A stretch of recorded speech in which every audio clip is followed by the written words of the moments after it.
You've got mail.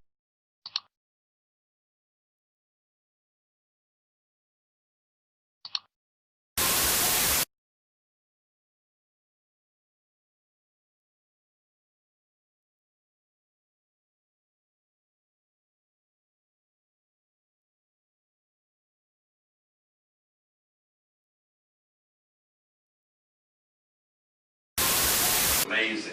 Better than all that died. Yeah, we had to. Okay, folks, I've got 4 o'clock, so let's start with the pledge, please. I pledge allegiance to the flag of the United States of America and to the republic for which it stands, one nation, under God, indivisible, with liberty and justice for all. All right, thank you all for coming.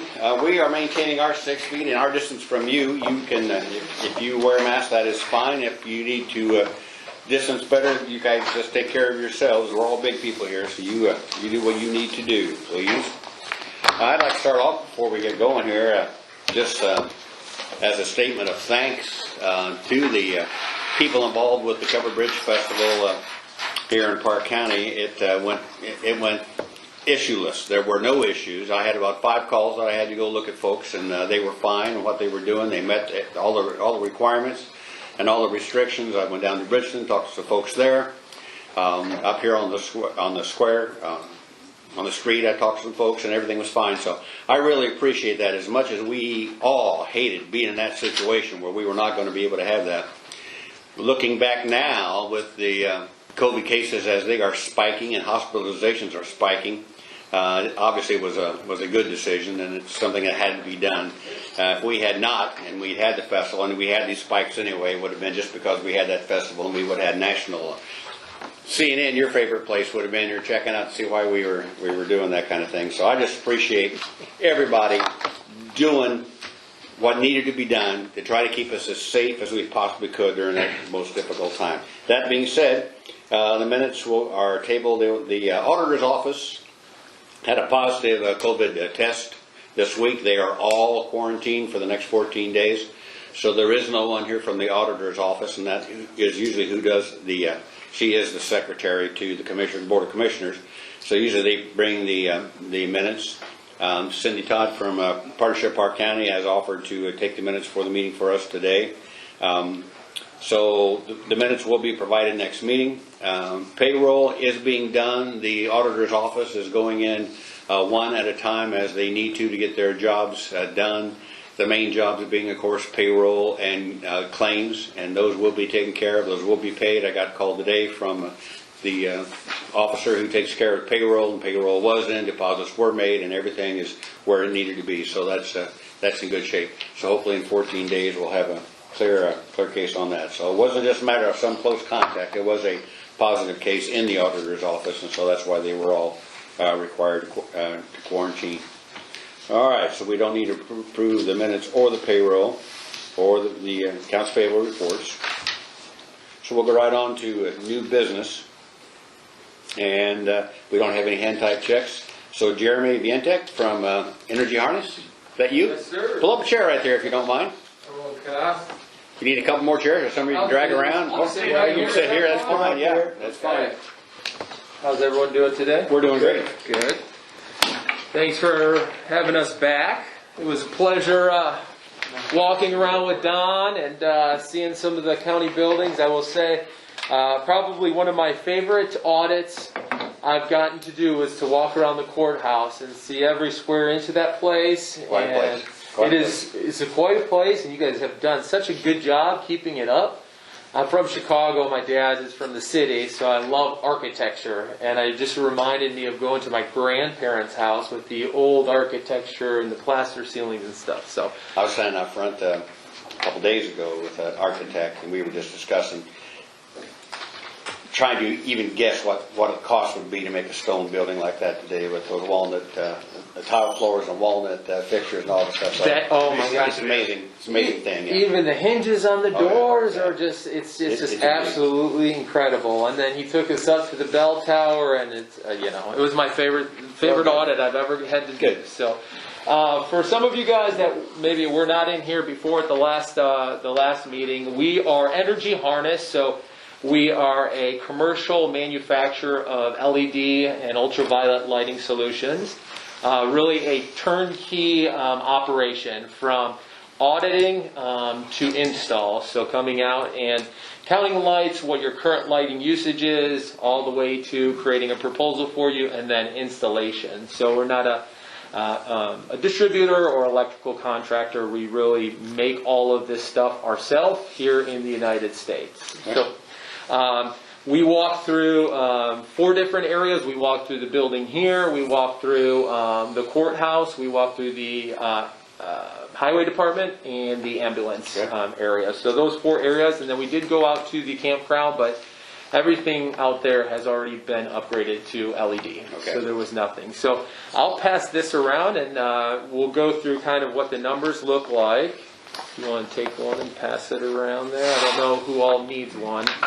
So you know what we're doing here is they took an audit of all of our electrical lighting and all the facilities that we have, and the interest is that if we were to convert from the traditional to the LED, the more efficient LED, then perhaps there'd be some savings for the county, and if there were, then they would do those changes, and then we would share that savings at some point, however that worked out. So that's what we're finding out today, is if there actually was a possibility of having some savings. So yes, and there absolutely is savings. So Energy Harness, we've been busy in the area. We just did Park Heritage High School too as well. Putnam County is one of our clients. Clay Schools is one of our clients too as well. So we're always in the area.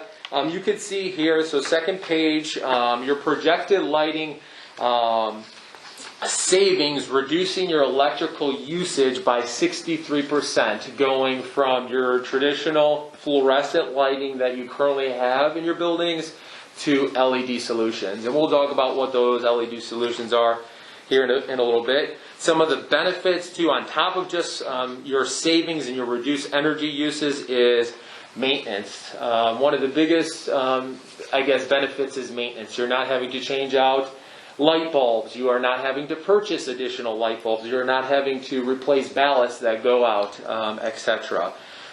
They last much longer too as well. So traditionally, on average, around 8 to 10 times the lifespan of a regular light bulb. So just therefore longer savings over a longer period of time. No light degradation either. For example, the lights that are up on the roof shining up on the courthouse, those are metal halide bulbs that in the first 6 months of their lifetime, they actually lose about 50% of their effectiveness. So you're going to have a better quality light for a longer period of time. And then for us, obviously being the manufacturer, a warranty. So you have a labor and parts warranty. So if anything was to ever happen, if a light went out, if you got struck by lightning, you're going to call me, Don's going to call me, we're going to come out and fix that for you as well. So what would you expect from Energy Harness? Installation is typically 30 to 60 days out of the signed contract to start the project. After the project is finished, we will then come back out and do a walkthrough of all the work that was done, make sure that everything is up to par and is working as it should be. And then a year later, we'll also come back out and do another walkthrough and assessment. I will say, just for example, thinking of schools, Kokomo High School was the first high school to go all LED 10 years ago. We did that project. There has never been a light that has gone out at that high school. So those maintenance guys are appreciative of that. So the third page is just a line-by-line item of all the different products that we're using in this project. But I'd like to focus on the next page, which breaks down each different area and each different building. So we have emergency services, I quoted the building as. We have courthouse, we have ambulance, and highway. So in the emergency service building here, you guys obviously know that you have already made some changes here when it comes to the panels that are above us. So we thought, to be consistent with what you already have, continue that panel throughout then as well. Then there is the exterior light that's on the side of the wall, which is a high pressure sodium light, that orange looking light. replacing that with a LED fixture. That's an actual LED fixture that's going to last you, 10, 12 years there as well, and going to give you a much better output of light on the side of the building there. The courthouse, I would say a majority of the courthouse from a high level is a lot of fluorescent tubes, right? The T12s, T8s throughout the building. And what we would do in those situations, go in, we would bypass the ballast and directly right into an LED tube. So you're going to get a much better quality of light with also getting those electrical savings as well. The ambulance bay, there are some exterior lights that are out right now currently that are not working. Obviously, a safety hazard there for the ambulance bay, so we want to take care of that. There are some linear tubes that are in there as well, like in the courthouse that we would address. And then you could see UFO high bay, which actually just brought a sample. So you have your metal halide UFO high bay, which has a big bulb in it. This is our circular high bay that would go into the courthouse there. So this was what would replace, just so you have something tangible to kind of see. So again, this is made by Energy Harness here in the United States in our manufacturing, high quality. If you want to take a look at it, feel free.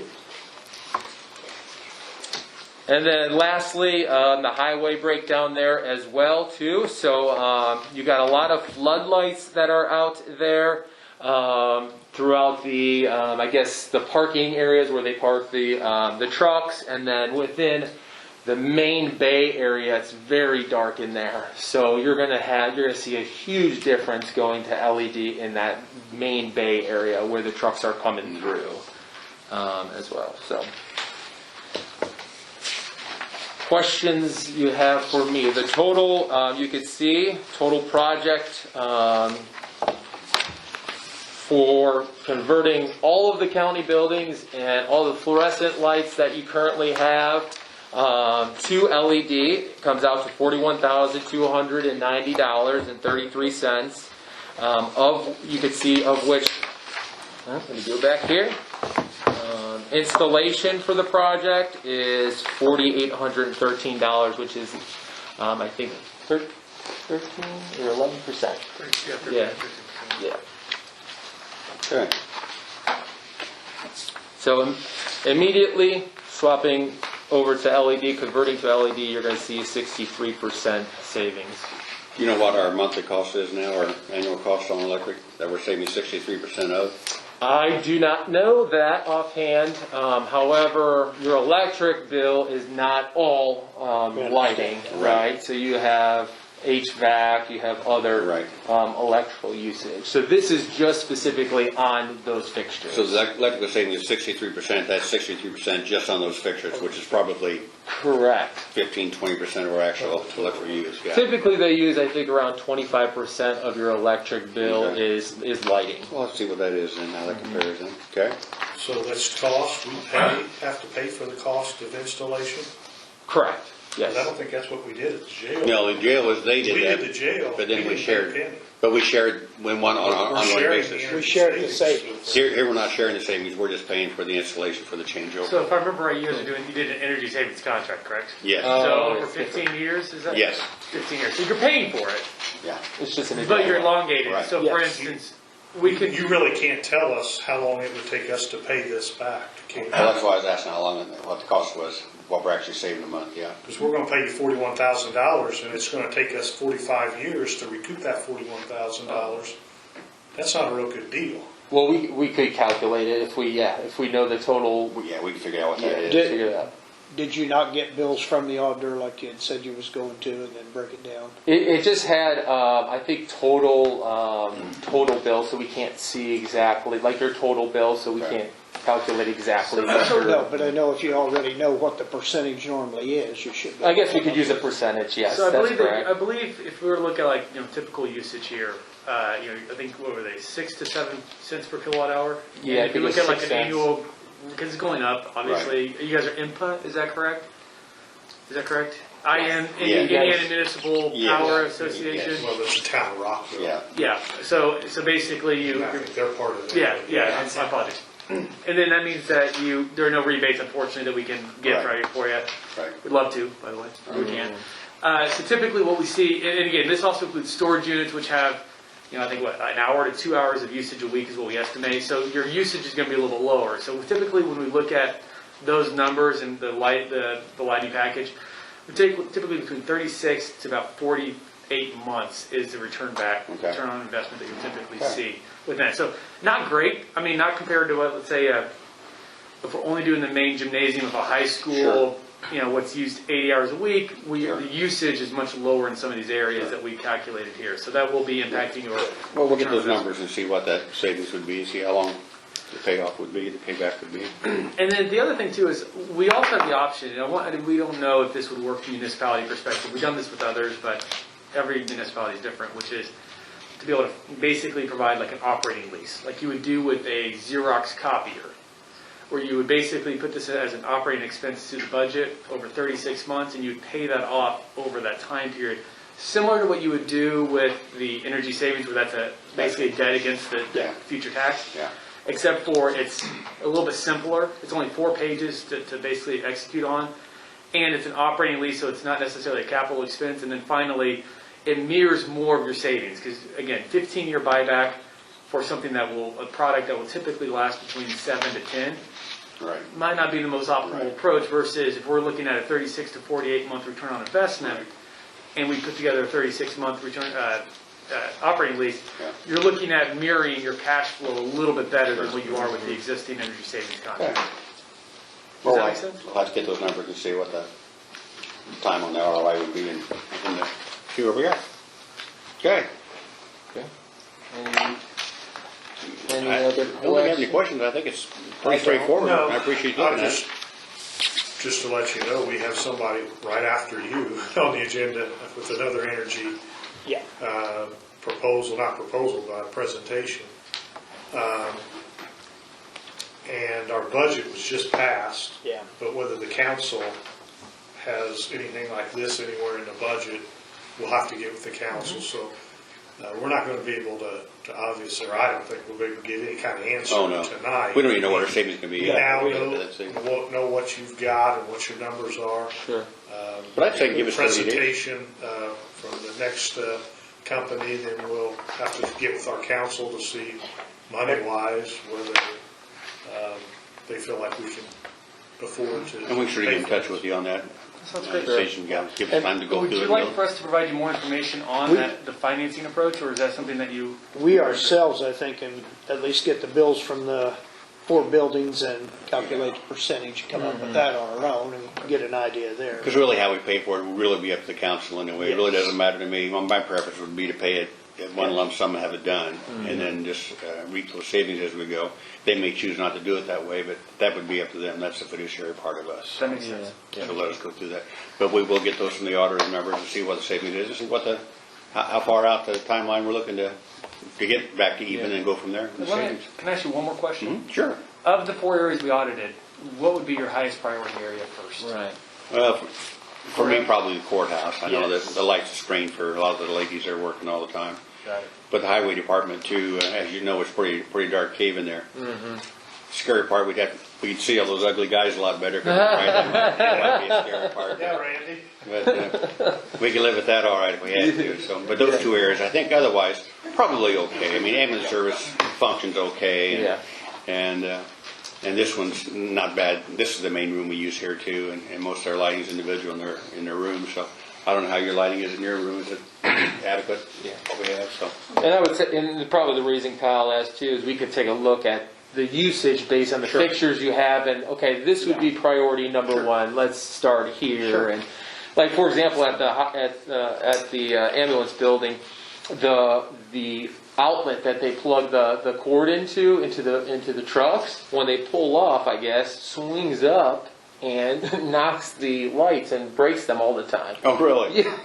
So we were talking about, is there a fixture or solution that we We'll could change the design here. Yeah, exactly. So we could look into like a cage to put over the LED fixture, so you wouldn't be breaking bulbs all the time, you know, little things like that, so. Well, let us get the numbers we need, and we'll look at it, and we'll get hold of you. Okay. Thank you so much. That And if sounds you don't good. hear from us, just contact us. I'd say give us this time next month. Give us Okay. 2 meetings to go through. Okay. 1 meeting to collect the information and talk about it, and then make a decision by the next meeting All after right. that. That sounds Okay. great. Thank you so much, sir. Thank you. Appreciate it, guys. Yeah, And appreciate it.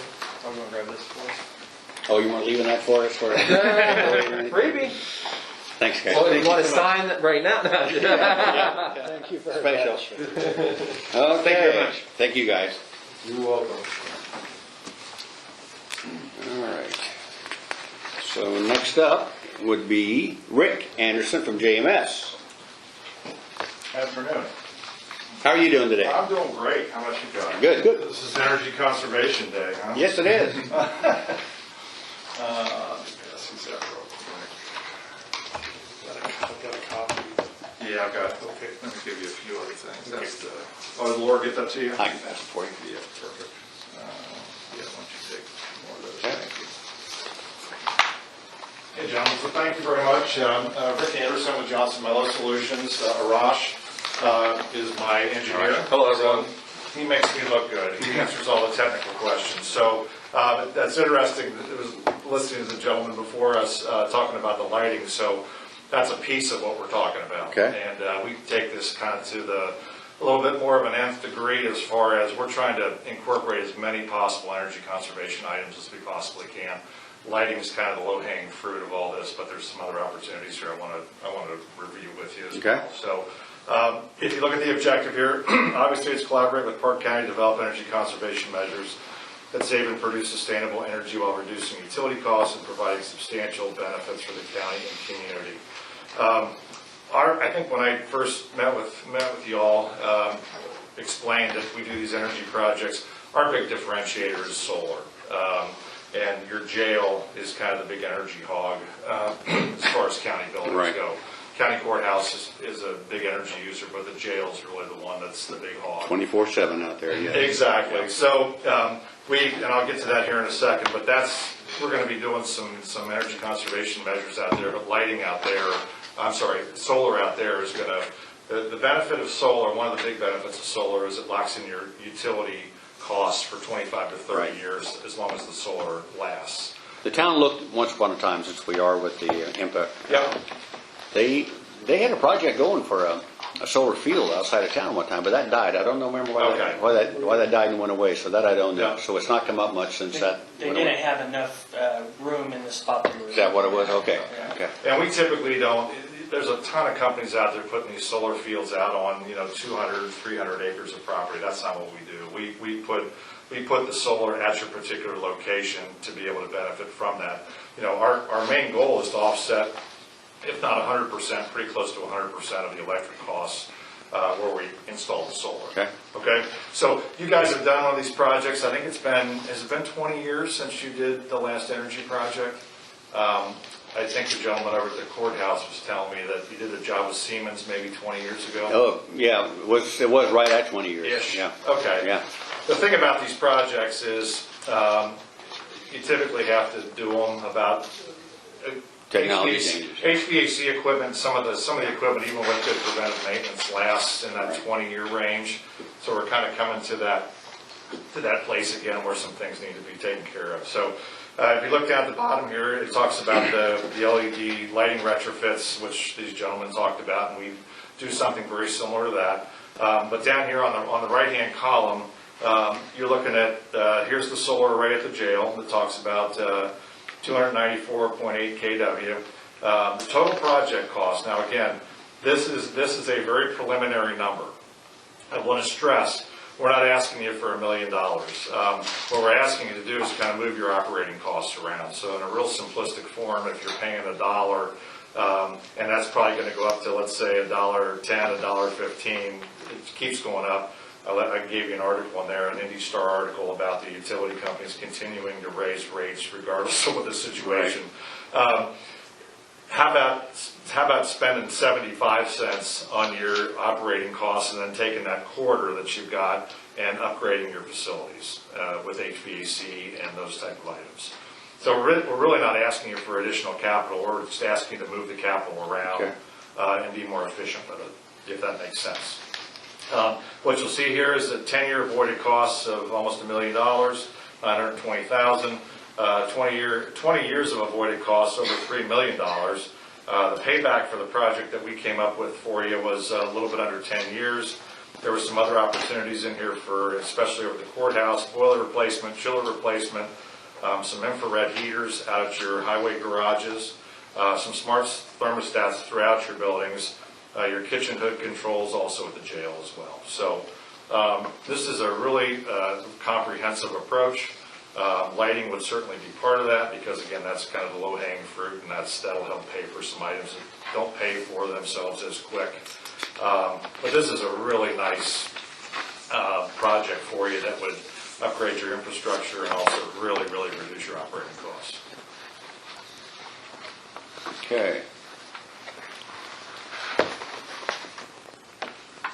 Well, but the way this thing typically works is if you guys say, hey, we'd like to investigate this further, then you'd say, hey, come to county council, come to a county council meeting, they're the ones that are spending the money. We make a presentation to them as well, and then the RFQ and the RFP would be next. Well, we'd probably, yeah, because we would obviously need a list of what all was going to be changed out and what was going to be replaced and what the warranty and lifespan on those pieces would be and all that stuff. So we would need a Absolutely. lot more information. I hate to see you do a lot more information. We can't promise you anything, but No. that's what we need to see. Yeah. The energy savings here, but really especially at the jail, was pretty simple math out there. It was just, they went to every fixture, they knew how many watts it took and how many hours a day it's on. It's pretty simple to look at the new fixture versus the old fixture to see what the savings are, and then we shared that savings over a long period of time. The sheriff was involved with that. He really got that going to begin with. So that looked like that was a good thing. We really weren't a participant in that. They came, they replaced everything, that included the cost of the fixtures, everything was there. So this other way is going to be a little more involved with us to look at what we're actually purchasing, what we're getting, and all those things. So it's going to be a big. These projects are, again, guaranteed, so the legislation in the state of Ohio, state of Indiana, IC-36-1-12.5, it allows you to go out and do these projects and have them guaranteed. Okay. So again, I know you're in a shared savings situation. We don't get involved in shared Right, savings. right. All the savings goes back to the county. And I prefer that actually, the shared savings things. If that shared savings changes, then you have to come in and have a reevaluation of where you are, and then maybe you can negotiate a better deal for yourself because things have changed. I mean, those are always uncomfortable, but you hope they work out. Oh, okay. exactly. Yeah. And we're That's doing- why I like with him, I was telling, I'd rather pay just up front. If we haven't Yeah. done just paid up front, and then we see the savings from there on. We're doing these all over the state of Indiana. I gave you an example of the Hamilton County situation. Now again, your county's smart in Hamilton County. They don't have to be these big behemoth, Sure. $8-10 million projects. These aren't cookie cutters, so this can be anything that if this ended up being only solar at the jail, that's okay. It doesn't have to be everything else. Well, and just out of curiosity, Yeah.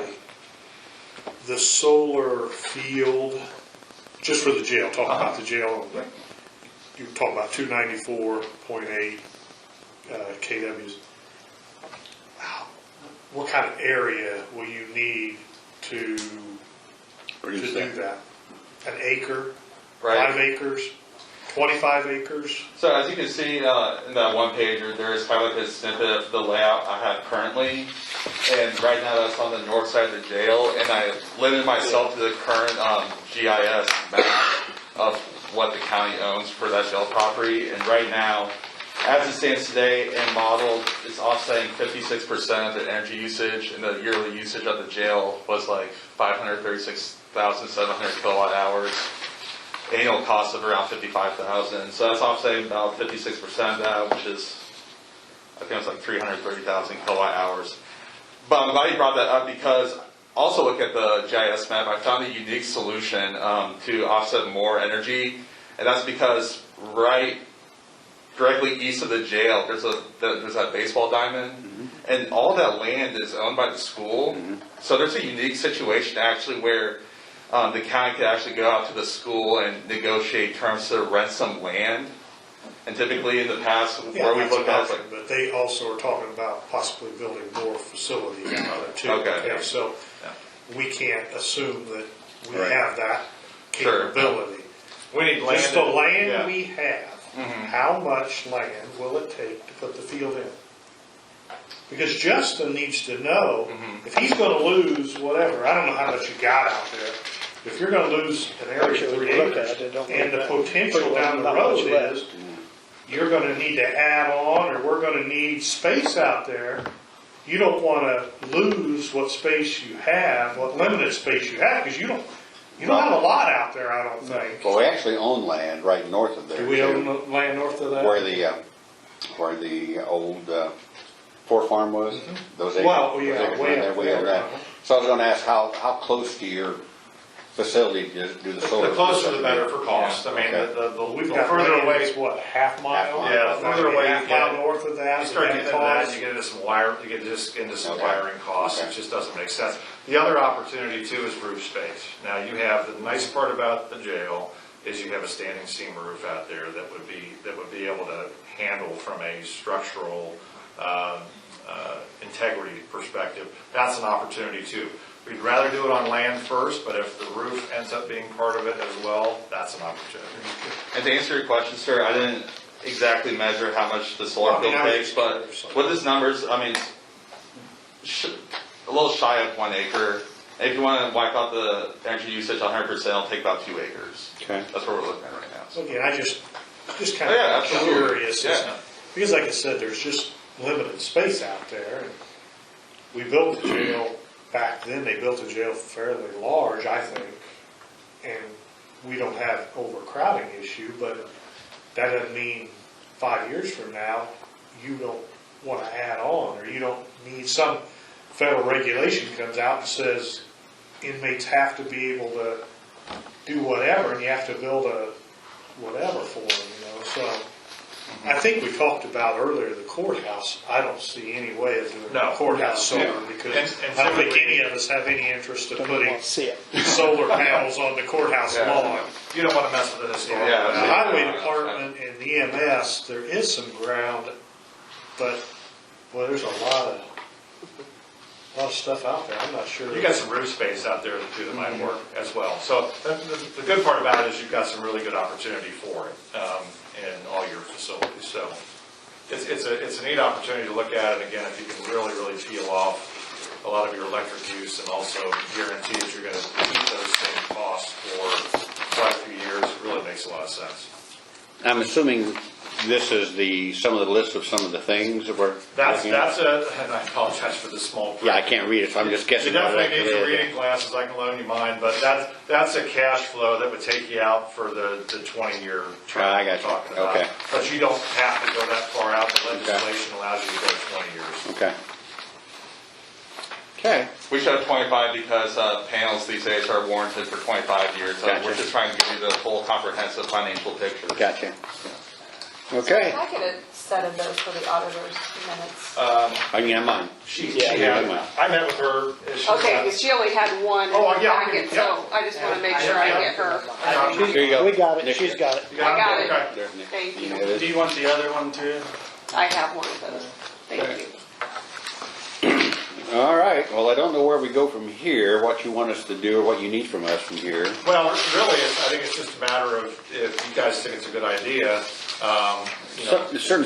Yeah, they're always good ideas to investigate and see what the actual savings are and see what actually we're talking about replacing. If we're talking about replacing all the Siemens hardware that we have or what we're looking at. And I don't know what needs. I know Irish Mechanical is there a lot, keeping it going. So I know that it's getting in that age that we're going to need to look at something sometime. But you're looking at another $1 million+ project to get it done as well. So, and we've just we've spent a couple million on the courthouse in the last 4 years Yeah. or so. So that's the other thing to consider, money is extremely cheap right now. So Absolutely. We just got, Absolutely. we're doing a project for MSD Decatur Schools, and we got a 2.04 on a lease at least. And I imagine we work with the state, IFA would probably fund it as well, so we always have those possibilities Sure. as well to do Sure. that. So that wouldn't be a prohibitive thing, but it'd just be something else to look at. Always comes down to the need, you know, it's working now, so why do we have to replace it? Well, because it's 25 years old, so. Yeah. Okay, you guys have any other questions, anything you wanna see? Nope, I think I've, So, I'm good. where do we go from here? What, do you want to bring back a list of what would be replaced and what it would be replaced with? How do we know what it is that you're looking for us to do? Yeah, so again, the way this typically works, doesn't have to, but typically you would say, Rick, this all sounds great. Come and talk to council and see what council says. Because Okay. council might say, hey, Rick, thanks so much for your time, but we are not interested. Right. So if council says, then great, then we would do an RFQ, okay? I would suggest that, because there's no reason for us to have you go do something if the council is not of the mind Yep. to fund that kind of a thing. Yep. And at least see where they are, if they have any feelings about the stability of what we have. Because if they can, they're always, and rightfully so, they're going to want to push that down the road if they can get another 2 or 3 or 4 or 5 years out of what we have before we make that change. Absolutely. But we all know things are going to cost more another 2 or 3 or 4 or 5 years down the road as Yeah. well. So I would say that'd be the place to go. Then if they instruct us that they are good, if we think it needs to be done, then we'd have to make a decision whether we think it needs to be done or not. And then we come back and talk When's about what it the council meeting in November? Do you have a couple be. of? It's the second Thursday Second Thursday? in here at 9 o'clock in the Okay. morning. So it's okay to come to the council meeting, Yeah, second Thursday? yeah. You might contact the auditor's office Yeah. and leave a I'll send message. it out. Okay, Yeah. and they'll get you on the agenda then for sure. Okay, perfect. Thank you, guys, very Thank you. much. Well, we appreciate the effort. Thank you very Really much. appreciate your time. Thank you. Okay, thanks, guys. Yeah, thank you. Stay safe. And you know, these things oftentimes, folks like yourselves think you're bothering us by coming with these things, but we would have no impetus for us to go to see if these things need to be replaced or changed until somebody came and said, hey, you got this thing and it's this old and it's going to last this long. Right. We would have no way of knowing that other than the custodian coming and saying, well, I'm having a lot of trouble. Irish Mechanical's here every other week repairing something, and that's the only way we would have We it. try to educate people on the opportunity. And that's what we I need. feel like a professor of energy sometimes. I understand. I understand. Whatever works. If you guys have any questions, feel free to call. Thanks, guys. All right, thank you. Appreciate it.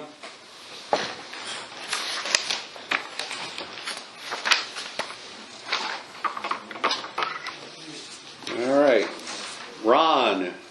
Oh, there you are. I didn't see you. Didn't see you coming. Don't recognize you with your little face mask on there. Exactly. This is Ron Maines from Apex. Apex is the broker who we go through with our insurance. So we've got some numbers to look at today for renewal, which is coming up. Sir,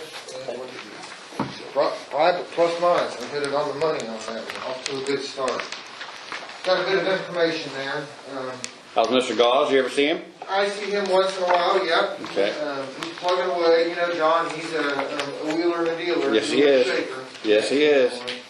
So within your packet, good afternoon, John, by the way, and man, thanks for having me. I'll take this off when talking so I can, my glasses Fine with don't us. steam up. You're and far enough you from can us, hear. I'm fine. If you're fine with us. Thank you, sir.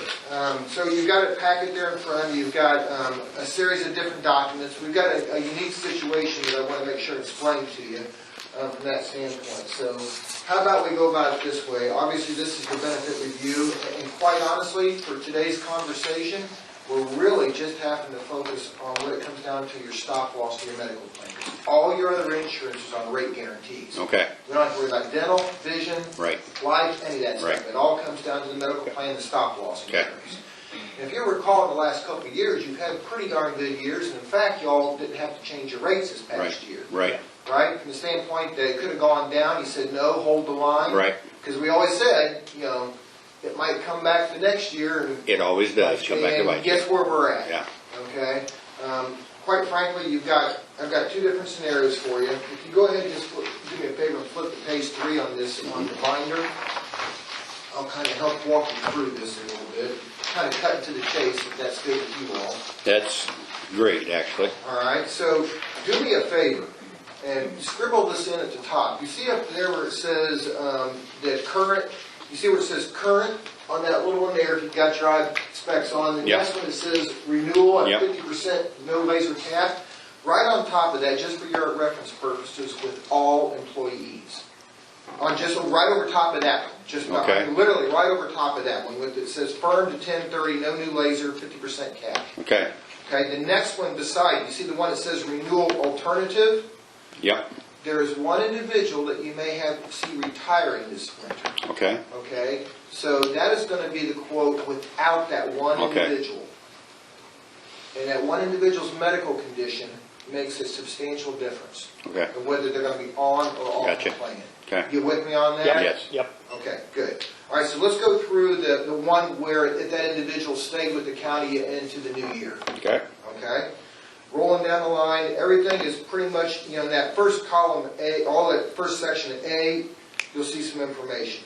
And you'll see down below, you see right there where it says lasers, it says KL and CL. Yep. Just, those are initials of individuals without wanting to break hip or anything like that. But you'll see there's no lasers listed there, right? There's zeros. right, Because you all have a stop-loss policy, it says, up at the top, it says no new laser, and it says 50% cap, i.e., I know this sounds god-awful, because it is, but the worst they can do is give you a 50% increase, 50% cap Right. on the stop-loss Okay. quote. Okay, so you'll see, if you come down here, the next piece down in Part B, it says reinsurance fee, and you'll see the numbers of 241 and 658 for a grand total specific stop-loss insurance of darn near 600K. You with me so far? Yep. Yep. Okay, and you can see what the difference is. Almost 200K. why is that? Because of that, you've got two people. Two. And of that, whether one or two of them are going to be on the plane next year. Okay, They see big-time claims for these two individuals coming down the pipe based upon their medical condition. okay, And so this is inclusive if both individuals stay on the plan. You with me so far? Yep. Yep. So you'll see that they are throwing at that up to that cap. Quite frankly, if they had their way, it would have been more. okay, But your policy, your renewal allows, it maxes the cap at 50%. Y'all with me so far? Any questions? Yep. Okay. Below that is what we call the aggregate insurance. The aggregate is, now kind of think of the term aggregate meaning in whole. That's the other type of insurance that is reviewed after the plan year's over if you guys went above the maximum claims. And you'll notice that the premiums for it are substantially lower than specific reinsurance. About 25 or 24K versus 600K. And the reason that one at 23.9 or 23.2 is because it, quite frankly, doesn't happen too often. So the underwriters have got to figure it out. They don't charge as much for something that doesn't happen as often. okay, Right? So all told, insurance premiums for stop-loss coverage of $619,000 for a $201,000 increase. Not necessarily palatable, right? right, Okay? Work your way down, slide on down to the, just let's slide on down to column D. You see it, or rows D. You see over here it says D where it says claims liability? See it on the outside? This is kind of where rubber hits the road from the standpoint that, and we'll talk from the standpoint, this is your max claims. That's your worst claim situation. Jim, y'all remember, we talk about max claims, expected claims, and you all have been actually funding to somewhere in the middle called midpoint. However, this is important for you all to know. Even though it shows max and shows expected, midpoint cuts right down the middle. But since you all didn't have to change your payroll, your premium equivalence this past year because it held, you guys were actually funding a little even above the Right. midpoint. Okay, so maybe, for lack of better terms for calculations, about 2/3 of the way. Okay, kind of keep that in your head. So when you look at that percentage increase, don't necessarily get locked into that because you guys are funding at a different level than what Right. this is showing. Does that make sense? Yes. You with me? But anyhow, under worst case scenario, you're looking at about a $2.2 million policy. Under a normal circumstance, under the expected, you see that when it says 1.895 or about 1.9 million. yep, So so if you had both individuals stay on the plan, you'd be looking at about 1.9 million under normal circumstances to about 2.2 in worst case scenario. All right. Now let's look at the next one beside it. And it says the ultimate. So back up at the top. This is for one of the individuals. And that individual is that first one there that's listed KL. You see back up the top where we have KL and CL for the Right. two individuals? Yeah. There's the potential for an individual with some initials of KL to maybe not be staying with the county next year. It's from according to the auditor's office. Okay, so we took that information from the auditor's office and worked with the stop loss carrier to find out, say, hey, if this person is no longer on the plan and knowing the medical condition they have, what does that give us another set of numbers? Follow me so far? Okay? So with that in mind, you'll see if you come back down to that reinsurance B, it knocks it down. So instead of an increase of about 200K, the increase is down to 117K. They still know the other individual's going to be there. And quite frankly, that other individual is the one that's going to really probably end up costing this coming year. Okay, And I don't want to say what the condition is because it... sure, and we don't need to know. Exactly, exactly. So you can kind of see where we're at from that standpoint. It cuts into the, you're still looking at a total increase of about 120,000. If you see the annualized reinsurance total at 537.9, almost 538,000. Yep. So basically, their stop loss carrier is saying it's going to cost an extra 120K, but what they're doing is protecting themselves because they know that they've got a pretty hefty member that's probably going to be costing them this next year. Okay. You guys getting some money back out of it. Does that make sense? Okay, Okay? You slide all the way down to the bottom. Once again, they're showing worst case scenario, about 2.1 or a 20%, or under expected or usual 1.8 million. Once again, you all have been funding a little higher than the expected, but not quite to the mid. So I gotta bridge the gap for you. If you are with me so far, there's two other documents that I've got there in that folder for you that will help bridge the gap. Okay. Y'all with me so far? yep. You are great if you are. That's impressive. So you're talking 21% if we were funding at the expected level? Exactly. Rather than, 21.1. so it won't be that high because we already have funding above that? Exactly, Right. Jim. So, okay, so you've got two other sets of documents in your folders. Yep. Okay? So just to keep it straight, we're going to do a little scribbling on top of them so you can marry them up. Y'all with me on that? Let's do a little scribbling. You see the one that says based on no new laser? You see the one that says based on no new laser? Up at the top, in red, it'll say based on no new laser. Yes. Okay? I don't see that. It's probably the other side of Based your on the- folder. I see, Yeah, oh, one on each okay, side of the wrong folder, side, too. okay. There you go. Gotcha. Okay, so the one that says based on no new laser contract, right on the top of that one. Right on the top of that one, with both employees. You with me on that? Yep, Okay, on the other one that you've got that looks darn near like it, you got another set that says without coverage of one claimant. okay, So you get, that one's a little more self-explanatory, right? okay. Okay, so let's go, the no new laser, let's go with both EEs on it first. Okay, with both employees, if they both say, you know one of them's gonna be there, it's no matter whether the other one is or Right. not. Right, Okay? So let's talk about that with both of them on there. All right, so you see at the top, you're gonna see that you all, here's what is in place right now in 2020, that first across. That's what's going on right now. right, That's the here and now. The middle is 2021 under that scenario, and you'll see what we've done is, we've also, Jim, to your point of always wanting to move slowly but surely to that 80-20 scenario, right?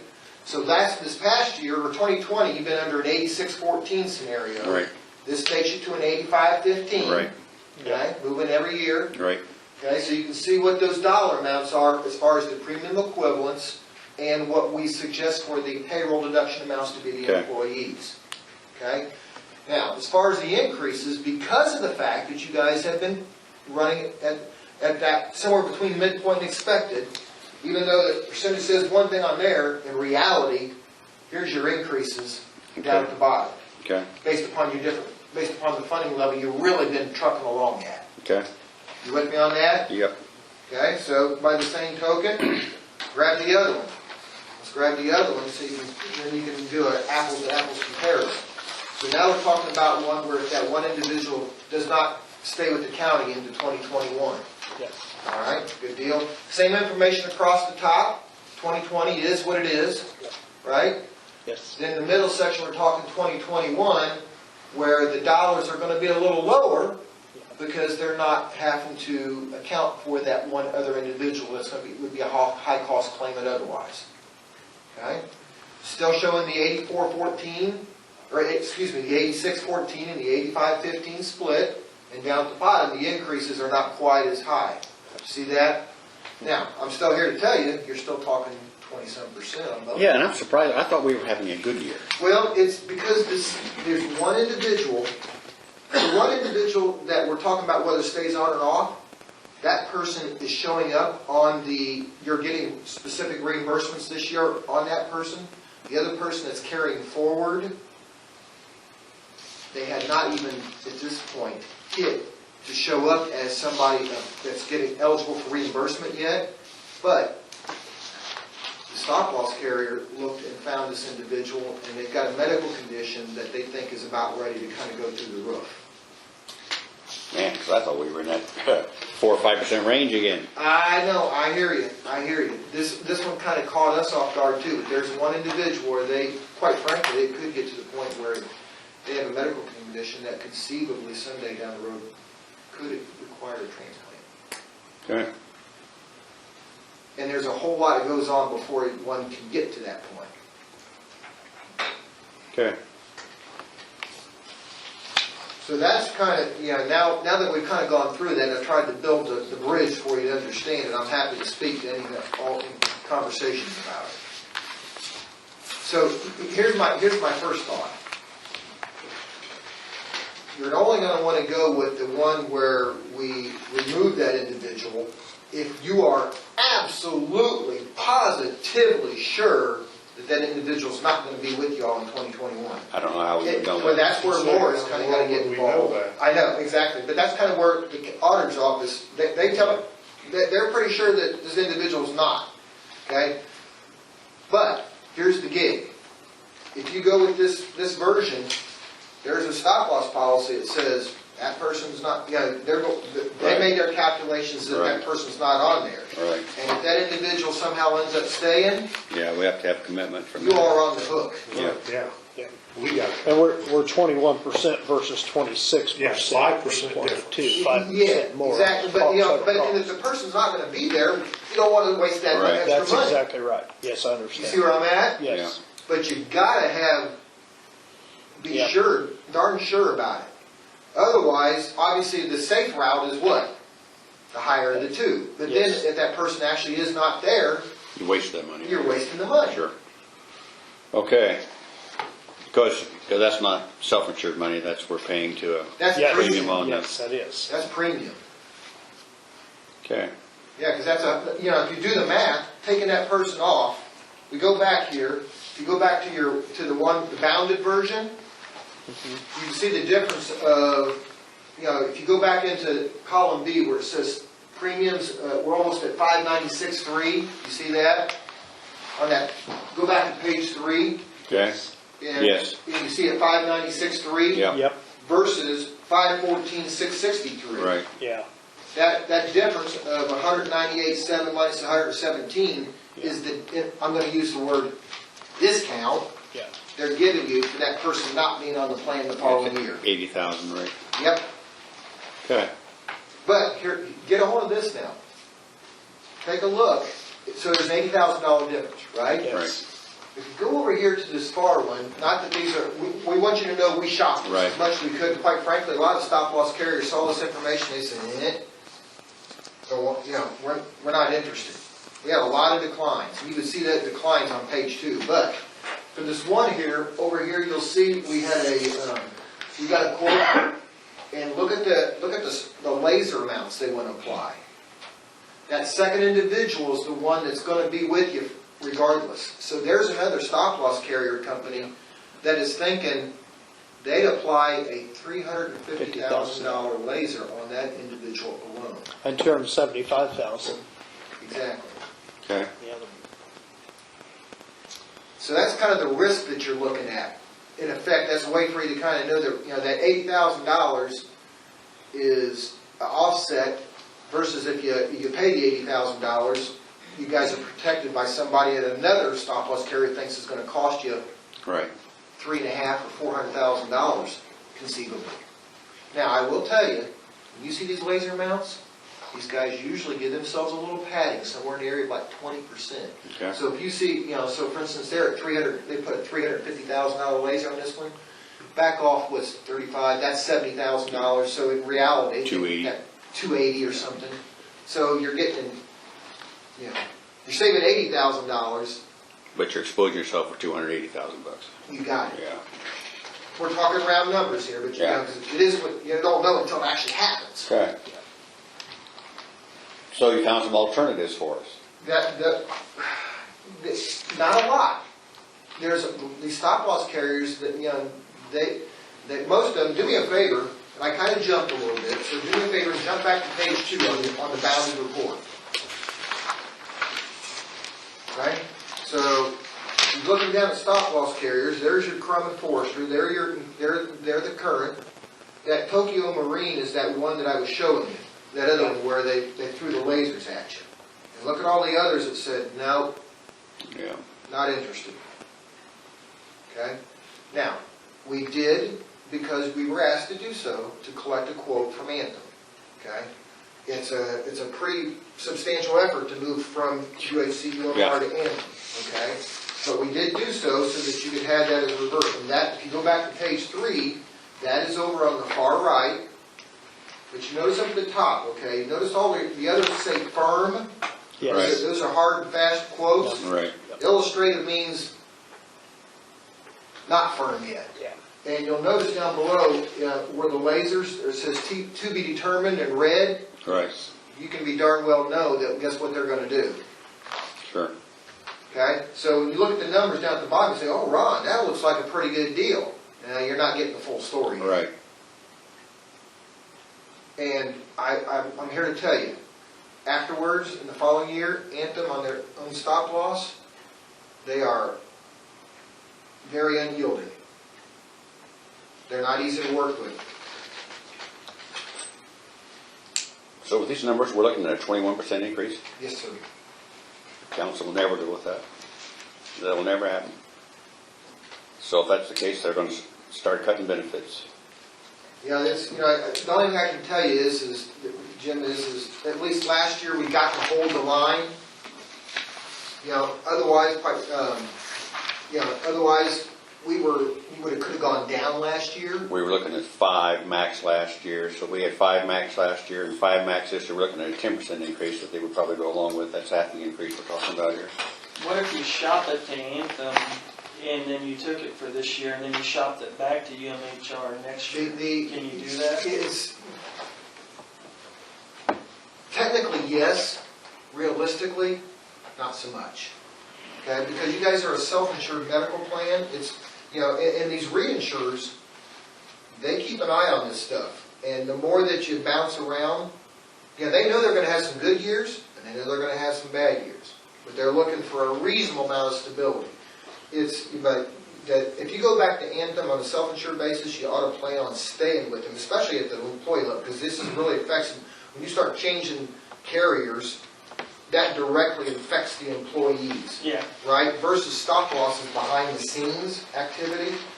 But if you actually make that move, you're going to want to stay put for a few years at the least. But that being said, Anthem's still not, it's not a sound number anyway right No, now sir, it's at not. this point. Exactly. And then, of course, you got to go through a complete re-enrollment. There's a whole lot that goes on with it, from that standpoint. And quite frankly, after it's all said and done, if you put Anthem and United Healthcare UMR, as far as their discounts they get, as far as what the sticker price is for benefit for like a hospital claim and stuff, if you match the two of them up, they're on par for each other.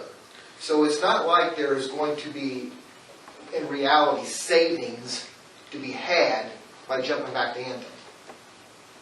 So have we reached our reinsurance in the past? As far as an aggregate claim, Yes. negative, no. See. And you never want to, quite So, frankly. yeah, that's what I'm getting at, because just recently, just a couple months ago, we were being told that we were $250,000 to the good, that we were. You are good Well, to, you are. And that's one thing what you're gonna need to do is, you know, if you guys had truly been funding to that level, knock on wood, you would be building up what I refer to as a reserve, for lack of different terms, that you could possibly use to help cover the cost of the coming year. The savings that you're reaping now, and once again, Jim, keep in mind, I don't know. these are expectations. This isn't reality until it happens. I don't know that those are actually, that those saved dollars are actually put into fund any places. So I don't think Okay. they are. Yeah. They are. Yeah, see, that's the So part there's that I no real can't dollars answer. there, yeah. But from that standpoint, it's, you've got that one individual. Even if both of them stay on, you can see how much additional cost between the Yes. two individuals that at least the one insurance company foresees, Yeah. right? There's Enough that they're asking for a 26% increase. because they know that there's potential for a couple individuals between two of them alone of $600,000. $600,000 worth of bills, yeah. And when you've got a $2 million, you know, 600K, that's 25% or more, right? Do the math. Yeah. So that's why we really went back to say, yeah, and we was talking with the auditor's office, this one individual supposedly is firm about not, of leaving by the end of the year. Until it happens, I'm confident that's the case, but you never know. yeah. Well, we had, several years ago, we had this situation where, long before me, it's been over 20 years, when they first endeavored to go into self-funding, they did not purchase reinsurance because they thought they'd take the risk themselves, and it cost them $1 million or so, and so it really hit them, so they were never going to do that again. So to get this idea sold, it took some selling, and obviously this self-insured, if you can, is the best way to go and hire TPAs to do your business for you here, because if you have the savings, then you're reaping those savings. But in a small group like ours, just one or two cases can just Exactly. You've got two Taking individuals teeth. that conceivably represent over, half our cost. or at least a quarter. If you got a $2 million, Yeah, it's 625,000. Yeah. exactly. Yeah. That's where we're at. So if you think about the math, that equates to that 20-some percent. Well, they're definitely not gonna lose money. It's gonna be us, not Well, the insurance. We can take it to them, but I can tell you they're not No, going to they're fund not going to. They're 41%. gonna cut.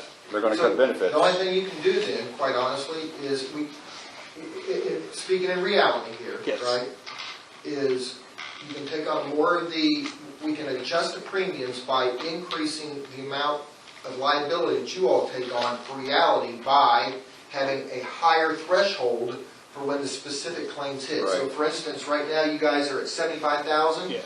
You know, so the idea for the first 75,000, anybody, you guys are on the hook, right? Yeah.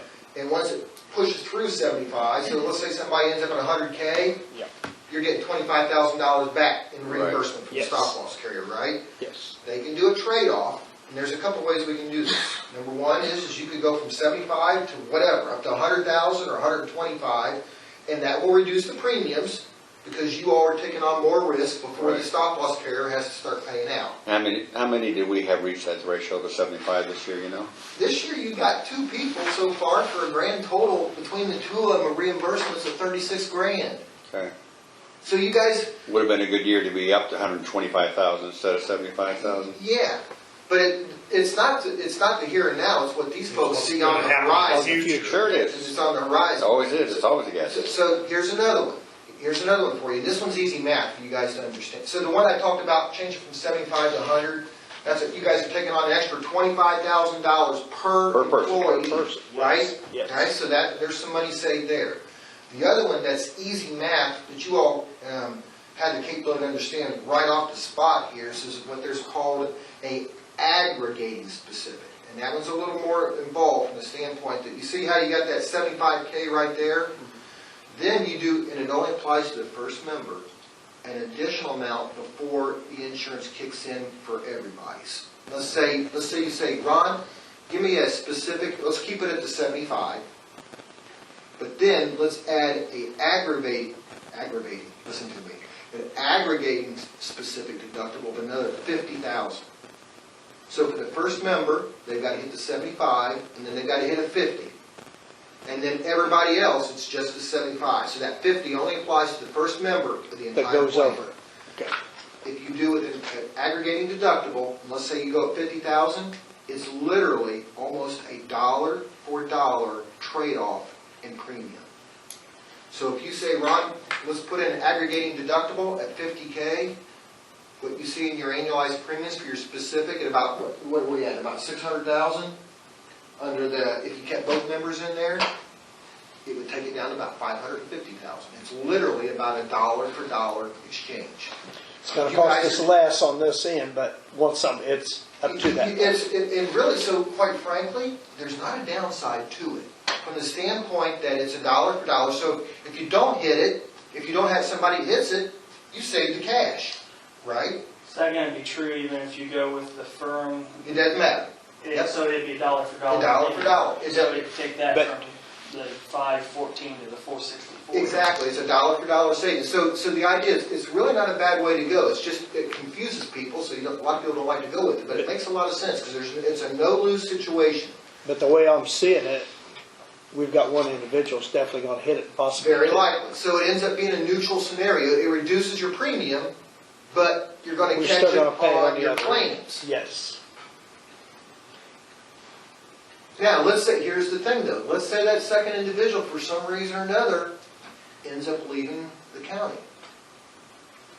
And that's true, dollar costs never materialize. Yeah. You just saved 50 grand. 50 grand in premium because of it. I can see that.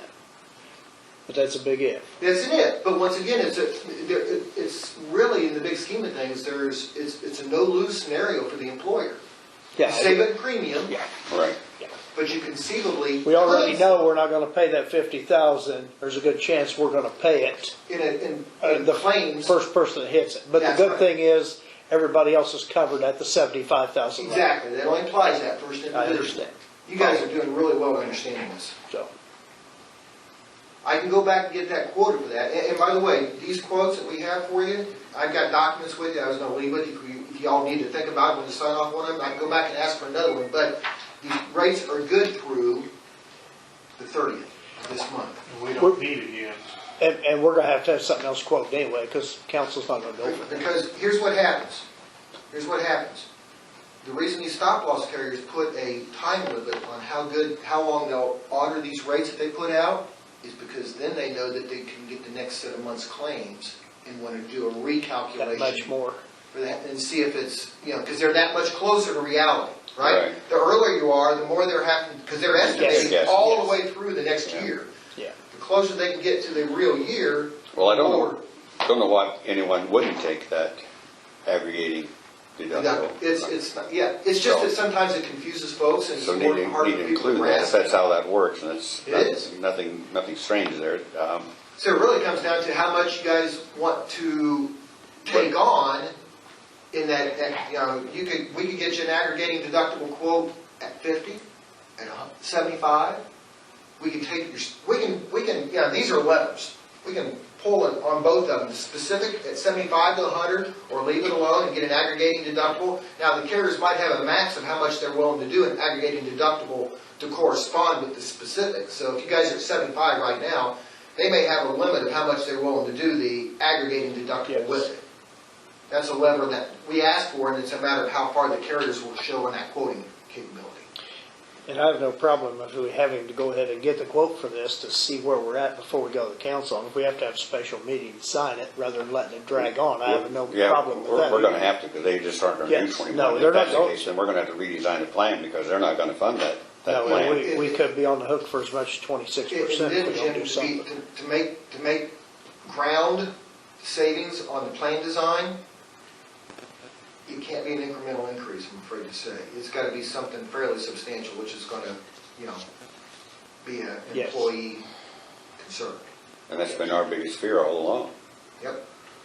It's just, honestly, if it wasn't, but I can go anywhere. Everybody, I hate to say it, Sure. but everybody takes their turn. But that's why we have group insurance. That's There's exactly- always a chance that's somebody's exactly gonna right. get hit, and that's why we do it. That's So you exactly can't blame right. those people for your No, situation. you can't. Exactly. They didn't ask to be in that situation. No, it's not like they wanted this Right. by any means. And it's not fair to, Right. look at it any other way. Well, I guess we need to come back with the firm numbers that you have with the aggregating, if you guys are okay with that. If there's no reason, this is the first I've heard of that. That's new to me, and I've been around insurance a long time. That's new to me.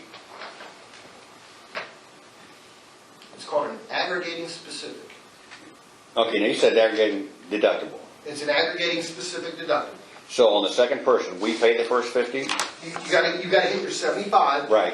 and Then we there's- pay the next 50. And then you gotta pay the next 50, Then- so you're in what, 125? Right, then it's 75. and then Everybody on. else is Right. 75 on the whole. Right. It's Just a one time. It's It's a only one the time. one time. It's a one-timer. But if something happens, they retire, Specific Yeah. deductible is right there. Yeah, yeah. So we would have and if we, value there. right. and if we Instead don't of zero. end up paying it and that person retires and the second one within question does not meet that 125, You come out then ahead. we've saved Right. that 50,000 Right. or up to that point. It's kind of like, I don't know why that's not automatic in here. I don't know why you Yeah, have you it would think it'd be, it's because, No, honestly, they're- because people have, a lot of employers have a heck of a time grasping it. well, and also, everybody's at 75 at this point. But to me, that Exactly. part of it is a no-brainer, but where are we gonna be? What do we have to take to the council? And how At much that of a point. savings are we talking about if we do take that? Well, up do to the kind of- math, Jim. I mean, just go back here and look at, whether you're talking about, No, I mean, if we take our threshold to 100 rather than 75. how well, much- it's Or just a matter, 125. okay, so look at it this way. For this year, and this is all I can tell you, right? I can tell you what we've got in place right now, what you've got in place right now, and how it would affect this year. And we know about the potential for 2 individuals, but we don't know about the unknown otherwise, right? We don't know that somebody comes up with something that's unbeknownst now. So those two would have cost us $50,000 more, I understand that. Exactly. So On the right first. now, for instance, you're at 75K right now, right? Right. Yes, across the board. You've got 2 individuals that you have hit the specifics so far. So we would pay 25K more for each of them, I And understand that. literally, your total reimbursements, I think one of them is at about 25,000 that you've gotten back, and the other one's at about 12. So you've gotten back about 37,000 bucks. So if you raised it to 100K, you would have been less than 37,000, but you also would have been paying less premium at this time as well. Yes. And you're saying it's dollar for dollar. Now, on the aggregating Pretty deductible, I can't Yes. say that on the specific, I can say Okay, that on just the on- aggregating okay. specific deductible. Well, we need suggestions from you. That's why we got you. Yeah, well, I'm trying to hear, that's where I'm at, is trying to telling you what we can do. I can go back, I can leave with you, if you want me to, I can leave you the sign-off form if you ended up saying, we gotta cover everybody and leave it as is, or we're absolutely sure the one individual won't be with us anymore, and we wanna go with that quote. And then I can also then get you a quote for an aggregating deductible. And so you tell me, if the sky was the limit on, as far as the stop loss carrier's perspective, on how high they would allow that aggregating deductible to go, would you want it to be at 25, 50, 75? Knowing that's a dollar for dollar savings in your premiums. Well, I mean, I know that's a savings to us, and that's a point or two we're talking about, but we are so far from what their pay that we're going to have to look at some major changes here, because they're not going to pay 21%. They're not What going did we to pay pay last year? 20%. Well, you're running it, What did we fund for last year? I don't know what y'all funded for. Or what did we pay? Yeah, from that standpoint, I didn't bring that piece with me, I Okay. apologize. What would they have to do to get cost neutral as far as that aggregate? I mean, that would be. I don't even know if they would go that, Yeah, that'd be like 200 or something. I mean, think about it, they're worried about 2 individuals, Yes. nearly $600,000 in claims. Yeah. Conceivably. Yeah. I don't think that the idea of getting to a neutral is not feasible. It's not realistic.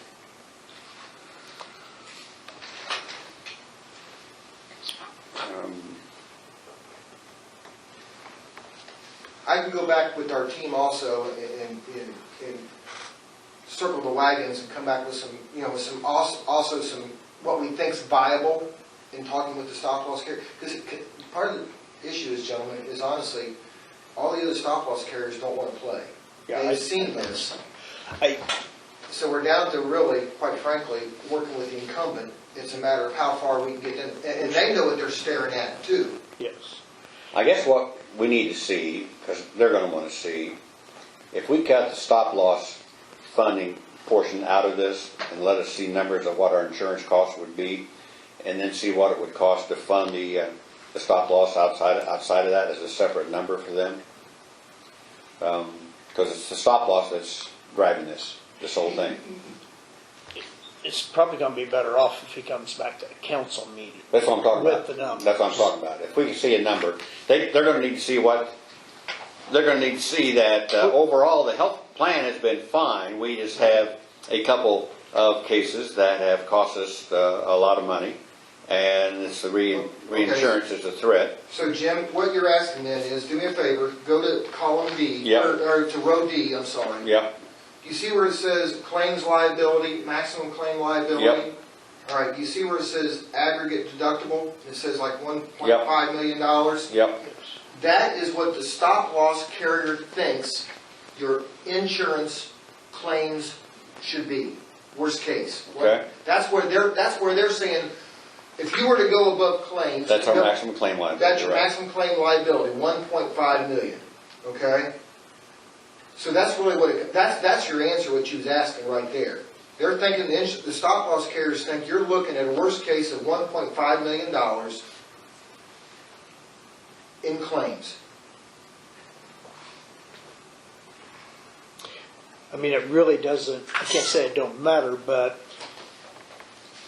we can make an agreement here, but if the council's not gonna fund it, it's not gonna do a bit of good. And That's- they pretty well told us, That's it. You guys tell me if I'm wrong, maybe to help you, when you say, okay, we'll go back, we'll circle the wagons, we'll come up with, we're probably only looking at maximum 10% the council will Yes. even consider. Okay? So when you put something together, you better be within 10% of this year's number, Okay? okay? Period. All right? If you can't come within 10% of where we're at this year, we're gonna have to Change plan, change plan, not change plan, but change design, benefits, yeah. Okay, so I need to. period. All right, If you come back with any more than 10%, forget it. okay? It's over. and they're gonna wanna throw you And out. 10%, quite frankly, is not guaranteed. No, It's not. Because they're only looking at The 5%. only benefit of that is. We're hoping that they take the 5% from last year Yeah, and the 5% for this year yeah. and say, okay, we'll go 10 because we didn't We spend done 5 good last year. I get you. So here's my response to that, okay? I need to know, knowing that we have what we believe you guys were budgeting to, but you said you may or may not actually be doing that. I need to know then from you all what your honest to God bottom line is, all in for the medical plan cost. You see what I'm saying? 10% increase of what this is. From what Yeah, it was. Yeah, but I have mine on paper, but you said you guys may not actually be running with, in what we show, whether you guys are actually, what you truly have on as a. Funding. Lot, funding. Yes, I understand. You see what I'm And saying? that's why I think, And typically, I think they budget to 10%, but don't want to pay more than 5. Yeah, but I gotta know where you're at, plus the 10%. oh, I can't tell you. I can't tell you. I do not know. That's Laura, council. Laura can tell you Laura. that. Yeah, Laura can tell you that. And she's off of the Right. quarantine, but you may be able to. She get could be in touch with emailed. her. Yeah, you Yeah. can email. She's working on Okay, that. so you got what you are truly funding to, Yes, I understand. plus the 10% Right. versus what, because we may not necessarily, But we showed, But I still think from what you're saying, I don't think it's gonna be what we're funding to plus 10%, because being at 5 last year and the 5 this year that they've been wanting to, I think that's gonna push the limit with the council, is that 10% total. So we're gonna have to come up with something that, but you can get the numbers from Laura, and it's probably best to go to the council meeting, because if they're not gonna fund for it, we're gonna have to go back to the drawing board anyway. And they need to know how this is. I mean, Yes. they need to know. Yeah, this exact package needs explained to them. okay? And then on top of that, the new numbers you've can come up with whatever we have to do to get to that 10%. Okay. We need to throw that at them. We're gonna make the decision, but they're gonna have to pay the bill, and they're not gonna pay it. Sure, sure. Sorry, Jim's crunching some numbers in his head. Well, I'm thinking, I remember my math is a 10% of what we paid this year without an increase last year equal to 5% and then an additional 5% on top of that, or is it more? So if we had 100,000 and we went up 5% last year, it'd be 105,000, then 5% of that would be another 5.2, so now we're talking actually 10.2%. Yeah. Is that my math right, rather than just? You're Yeah, complicated, roughly I mean, 100. but yeah. That's where we are, right? Yes. So, and I understand, I mean, this is, but you know all this. It's just a spot we're in for a little county to spend $2 million on insurance. I get it. A lot of money. And our employees to go up $40 or $50 a month on an increase of wages, that's a killer. Yes, it is. And the bad thing is, And they won't understand why. They No, won't I understand why. fully get that. and that pie's only so big, and we take more of it and put it into insurance. That's that much less we can use to fix the roads and everything else. It's just, Yeah, Are any other counties doing anything creative as far as addressing it? I know this is kind of a creative plan in itself, but okay, so I can, if you got time for me to keep talking? Yeah, absolutely. we have to. All right, okay. So, to that point, there is a, Jim, you may or may not have ever heard of Cost Plus? Yes. Okay, so that is, I never trusted, did they get the balance billing taken care of with that? not completely. Okay. It's always out there, so. He'll explain, I'm sorry, I shouldn't have No, interrupted, no, but yeah, go and tell these guys so they know. Good. Okay, so there is a program, and we do have some counties that have to do this because quite frankly, they've gotten, and we have some employers that are very, saying, you know something, I'm drawing the line as a president and CEO, or as a county to say, I'm drawing the line and say, we cannot continue to pay double-digit increases or high single-digit increases for medical plan year after year after year when the, what is it, our inflation's at 1, 2, 3%. Right. Right? So you're still, even at Yeah. 8 or 9%, you're 2 and 3 times inflation. So, some said, you know something, we've got to draw a line. Either we can do something radical, or we're going to not be able to do anything at all. And they're gonna be very aware that, not this year, but next year, income tax revenues are gonna be really down because of the Okay. pandemic thing. All right, And they're gonna know There's a that. program, it's called, we refer to it as Cost Plus on the basis. And what it comes down to is you know how you have like a UHC network, or you had an Anthem network, and when someone went to the doctor or someone got a procedure, went to the hospital, it gets filed to the insurance company, and depending upon what the service was, the insurance company got a discount that was applied, so it would be a billed amount versus what was paid was less, but it was under a contract with the hospital, with the doctor's office, etc. And the doctors in the hospital says, okay, yeah, let's say somebody had a $100,000 hospital claim, but because of the discount at around 40%, the allowed amount paid was $60,000 between what the plan pays and what the employee pays. Okay? You with me so far? That's under normal circumstances. Under what we call a Cost Plus program, person goes in the hospital, retail rate from the hospital is $100,000. It goes to this company that evaluates it and looks at it and says, you know something? It might have been $60,000 under a medical plan, discount, but when we look at it and we figure out how much Medicare would have paid for that exact same stuff, and then we throw 20% on top of what Medicare would have done, so they're getting better than Medicare, it comes out and they say, pay the hospital $35,000. The employee's responsible for their portion, the plan pays its portion, hospital gets $35,000. However, here's where the rubber hits the road. Understand, this is the part you were asking about. From the standpoint that the hospital's never signed off under a contract for a certain discount. There is one. It doesn't exist. So this is where Jim comes back and says, and the hospital ends up between the plan and the employee, they got $35K back, but they billed for $100,000. what's that, $65,000 difference? Plan looking pretty good. That cut your all's cost for your insurance substantially. But what happens then is that the hospital can, doesn't always happen, but it can then balance bill the plan members for the difference. Now, of course, that is spooky stuff in itself. There is a company then that you're also paying a fee that helps to control the cost. And basically, it represents a company that not only determine what that amount should be paid at, that $35,000, they also have attorneys on staff that then represent your plan members in case the hospital or collection agency wants to collect that extra $65,000 difference. But no guarantees they can stop it. They can up to a certain degree, the hospitals and the collection agencies have to be very, very, very, very, very, very, very specific on the law.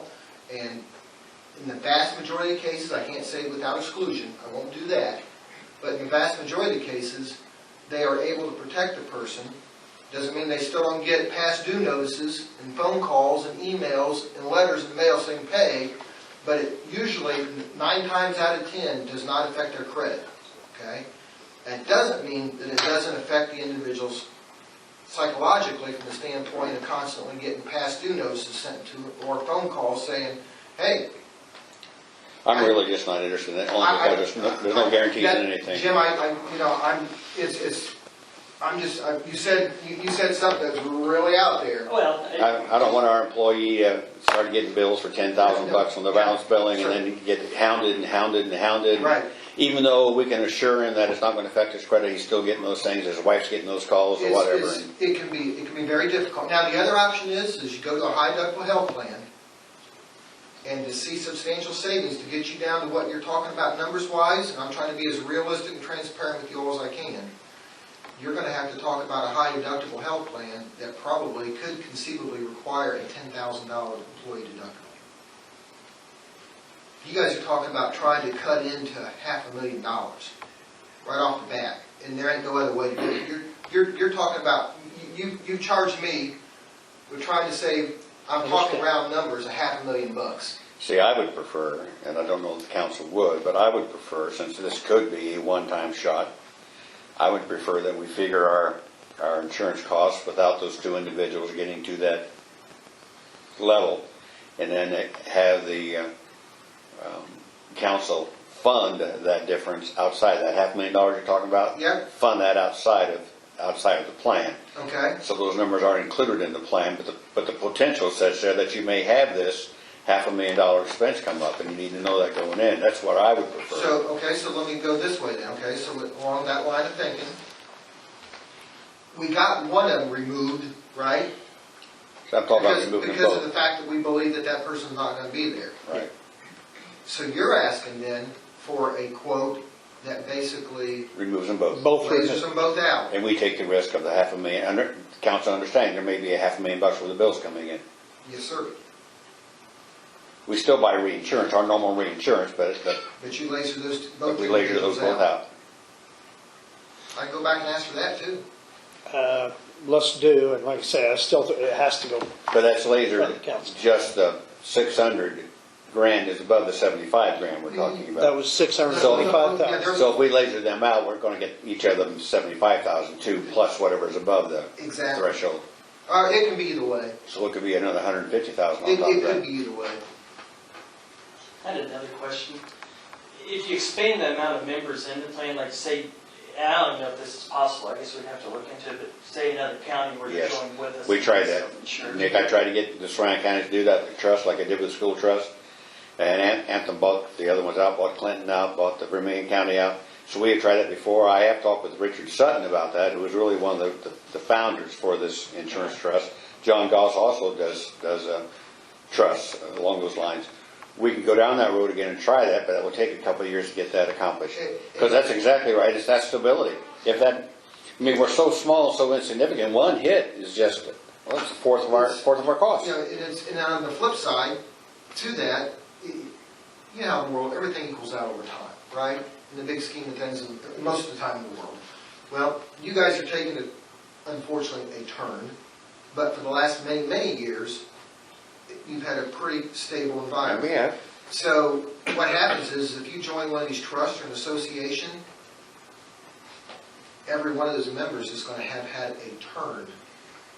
Right. And you end up, for what would have been your good years, you end up at higher cost because you're helping to absorb somebody else's turn. And that's the whole idea of trust. That's the whole idea to get it all, when we did it with the 17 school corporations, that was the idea. Most of the associations of trust have, in large part, over time, fallen on their face. But ours has done well. The ones, these our schools are in are doing well, yeah. Typically they fall on their face because they don't structure them right. So I would like to see numbers with those two lasers. Okay? And, Now- and the best guess, Give you, add an aggregating specific to see what that does? yes. Okay? And then the best guess of what they could be on the hook for if things go bad. Okay. Do my best for you.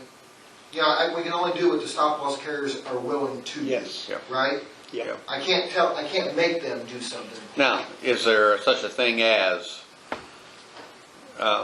run the normal stop loss at 75? Uh-huh. And then for those two people that have been lasered out, to buy a separate plan for those two individuals, would they do that?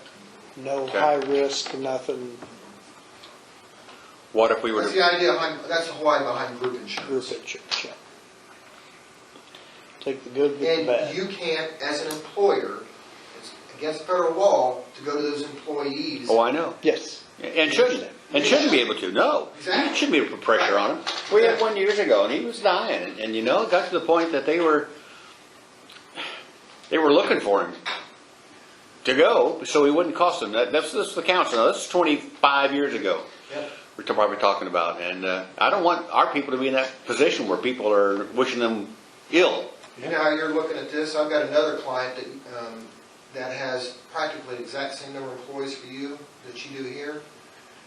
They had an individual that passed away, but not until they had hit a $2.2 million total medical claim. And nowadays, that's not that unimaginable. Exactly. Unfortunately, it's true. Yeah. Sorry, gentlemen. All right.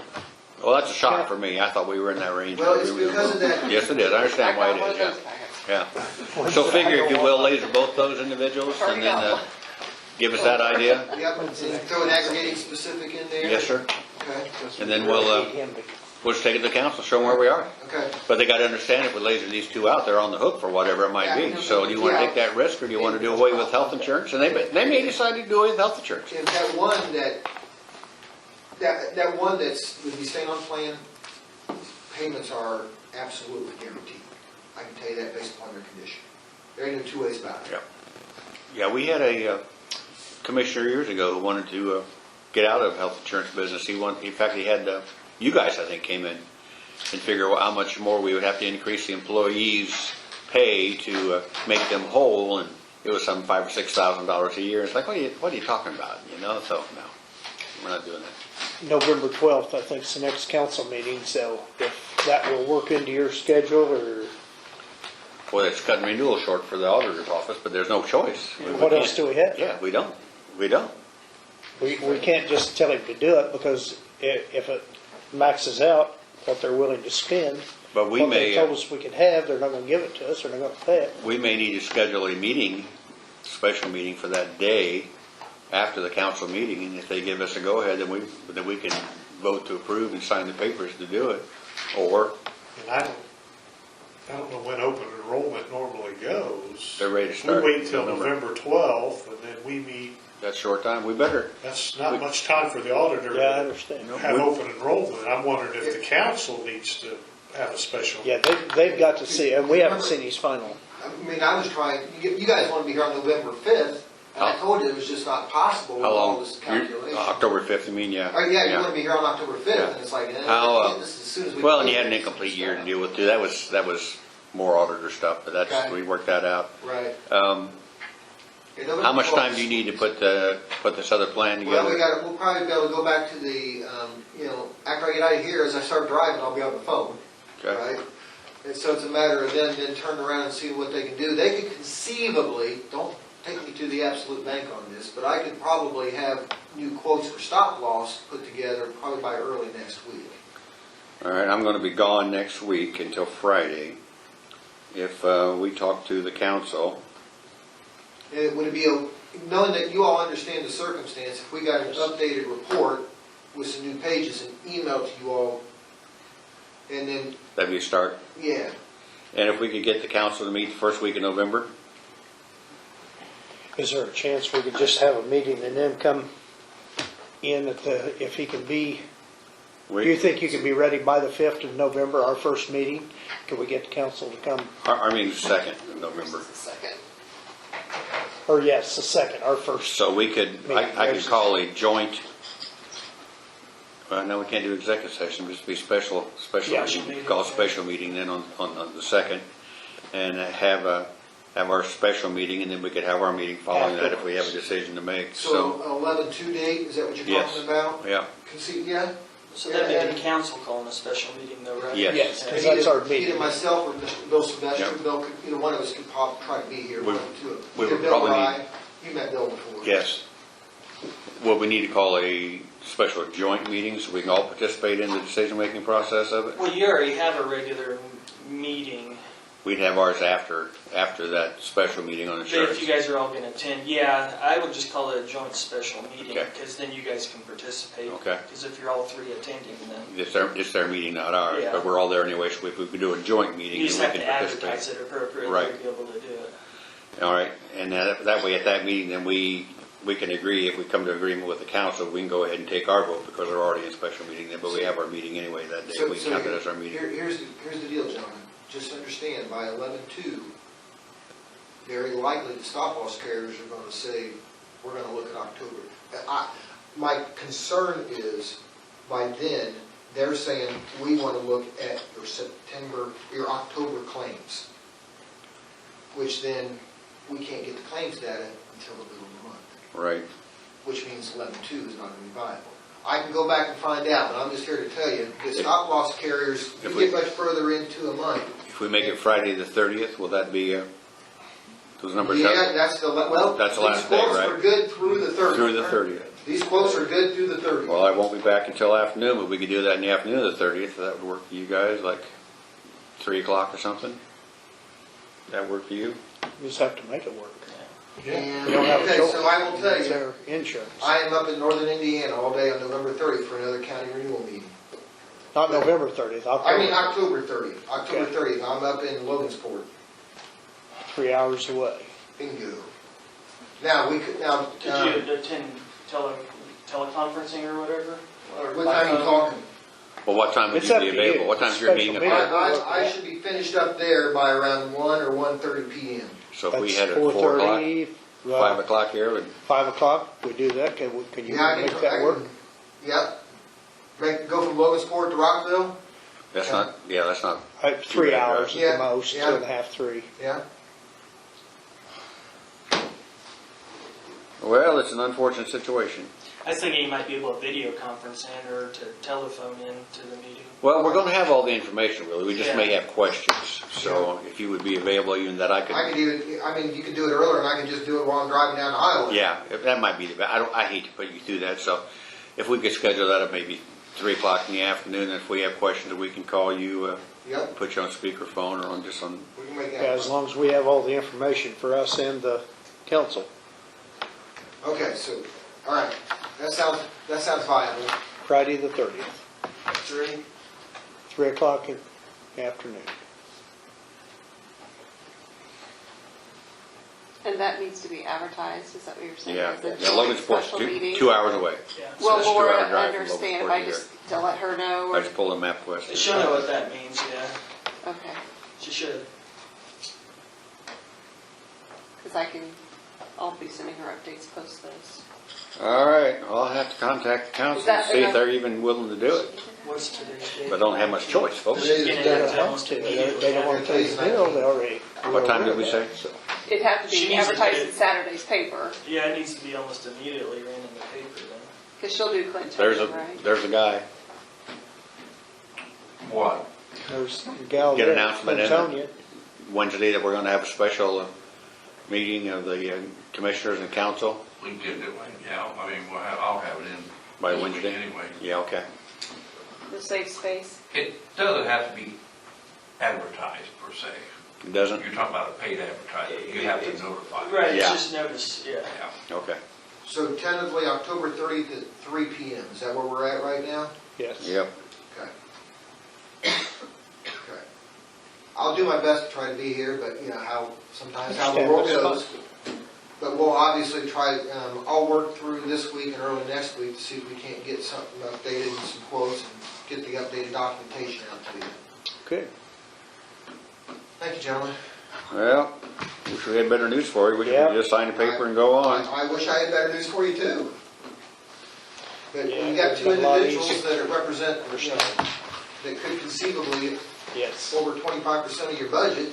So we're gonna have all three of those numbers with, nobody lasered, one lasered, and two lasered, both of them lasered. That's all three of those numbers to look Give at. us all of our options so we Okay. can make I the best don't think you decision. should go without stop loss though. Right. Oh, I didn't, I never meant to go without stop loss. I meant if we could get stop loss like we always have at the 75 level, but, get special stop loss On those for those two. That you can't get special stop loss, but, so you just be taking it on the chin For those two. for those two individuals. Yeah. Otherwise, we was talking about going with 125 or 150,000 for the first person. Yeah, we can get you To that. save that I can- dollar for that that. dollar for And we dollar. want those numbers too, Yeah, to I'll see get where that we're at. too. I want the, If you- I want if the you wanna council to make be able that to look just at that. pretty much a given that you're gonna wanna go with an aggregating deductible, Yeah. aggregating specific. There's no reason not to. 'Cause I would, You're not gonna get there's there no otherwise, lose. Yeah. so. Yeah, we won't make it where we need to be without that. Exactly, so, okay, so I'm gonna see what the carrier will give us, and put that in across the board. And then see if we can get you to, we've already showed you with no lasers, we showed you Right. with one. Yep. Show us Now with you can see two, with two. just so they know what they're on the hook for. Yep, alright.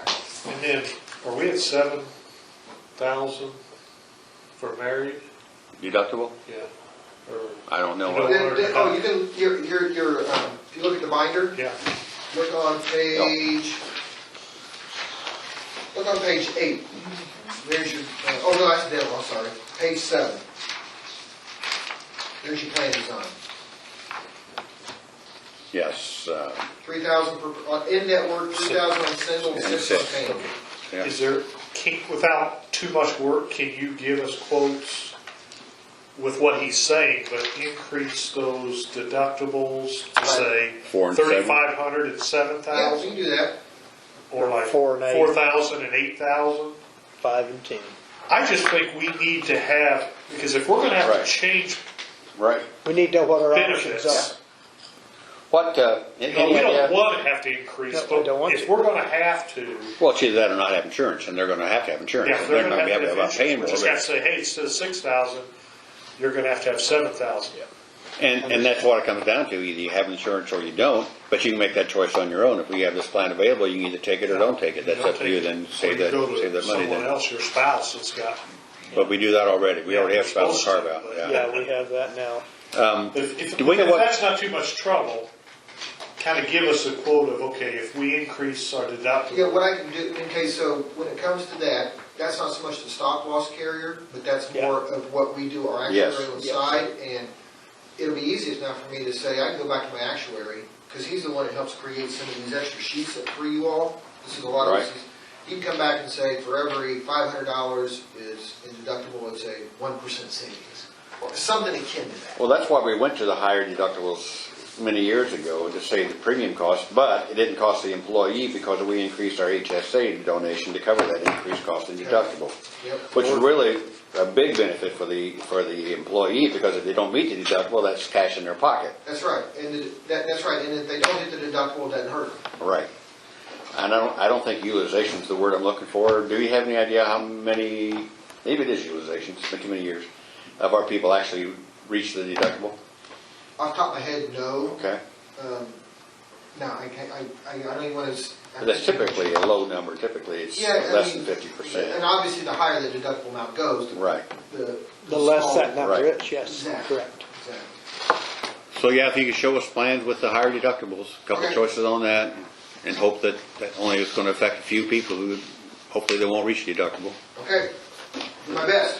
Thank you, gentlemen. Hate to Thank give you, you work, Ron. but I appreciate it. Thanks, Ron. Yes, sir.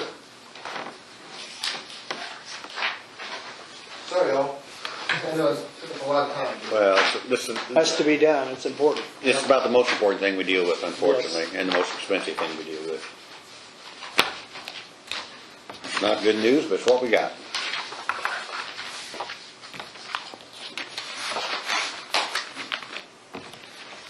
Okay, if anything should change on that meeting date, for some reason they don't want to meet, then I'll let you know, but I don't see how they can do that. We're gonna have to meet, so Gotcha.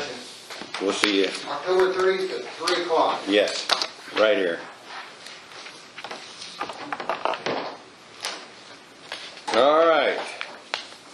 Guess we had a letter from the health board somewhere. Yeah. Resignation. Oh, yeah. Did see that, yep. Is that it? Maybe that's not it. No, that's not it. That's a different thing we gotta sign. No, here it is. Who was it? Leslie Valley. Leslie Valley. Leslie Valley, okay. So I guess we don't need to approve that or anything. That's health board decision, so. Okay. Letter in DNR about the Market Street project. The town had asked me to reach out about that and just wanted to know if the county had any questions or input or things as far as that project. Well, I've never seen any pictures. They were going to relate to us, and I don't remember who's doing it, what company is doing it. It's Structure Point. Structure Point still, okay. If there was going to be any impact to the square itself, on the curb side of the square for us, because we would have to see that before we could approve anything. So they're changing the parking at the square on the front, on the west side there, to make it parallel Oh, in the middle Yes. and then angled on closest to the courthouse is my understanding. okay. But the curb wouldn't change. They're doing something different with the curb possibly too. They were talking about a curb that somehow kind of just flowed in without having the step up curb. Okay. I can't remember what the term they I guess I'm used talking for about that. space. It's not going to take any of the sidewalk area that we have or anything. Not to my Okay. understanding. I That was our guess. understanding. Other than if That it had drops changed, we down, would then know. they're gonna Yeah. be, bumpers is gonna be over. I Right, think. that's what they were most recently If they talking about, what recess it. type of bumpers they would look at. Okay, But I don't think it's taking up any of the actual sidewalk Okay. space. I can ask that question. Okay.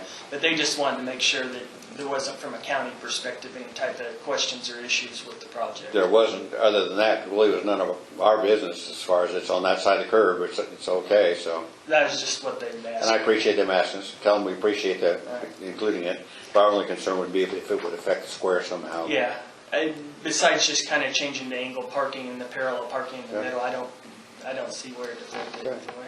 To my knowledge, Cindy might pipe in if she thinks I'm incorrect on that, but. Okay, we have a grant application. We've been asked to give a support letter here.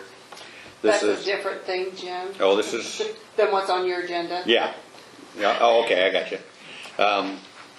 Well, we just have grant applications always show, so Cindy asked us to approve. It's, for broadband. This is one you want us to sign, right? Yeah, so no one has a copy but you, Jim, so, Okay, I couldn't It- find it.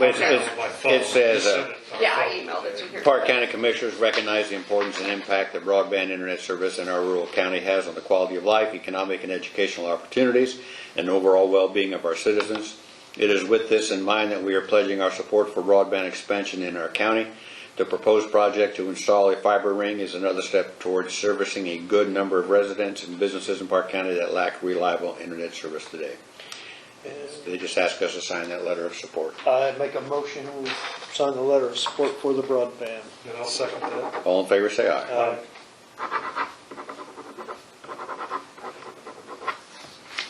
There you go. And then there's another letter that I need permission to sign. Cindy's going to pull up a copy and email it to me, and we'll get that. It is a support for West Central Indiana economic development.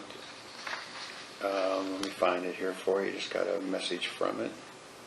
For EPA. Yes, it's for the EPA. Coalition.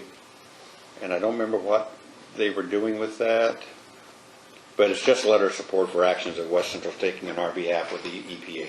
So I just need permission from you guys, and once I get that, to sign that, if you would agree to write a support letter for that project. So is that okay?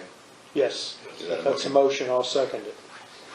Or if you want me to make the I'll make the motion. motion, that's fine. Okay, And, then I'll second it. Okay, I'll make the motion that we approve the EPA grant request from West Central in the means of a support letter, and I will sign that as soon as we get one pulled up. And All in I'll favor, say second aye. that. Okay. All right, Chester. Jim, there's one more Oh. grant. Oh, okay. Oh, yeah, that's the one we were I just got one. looking at before you went to your phone.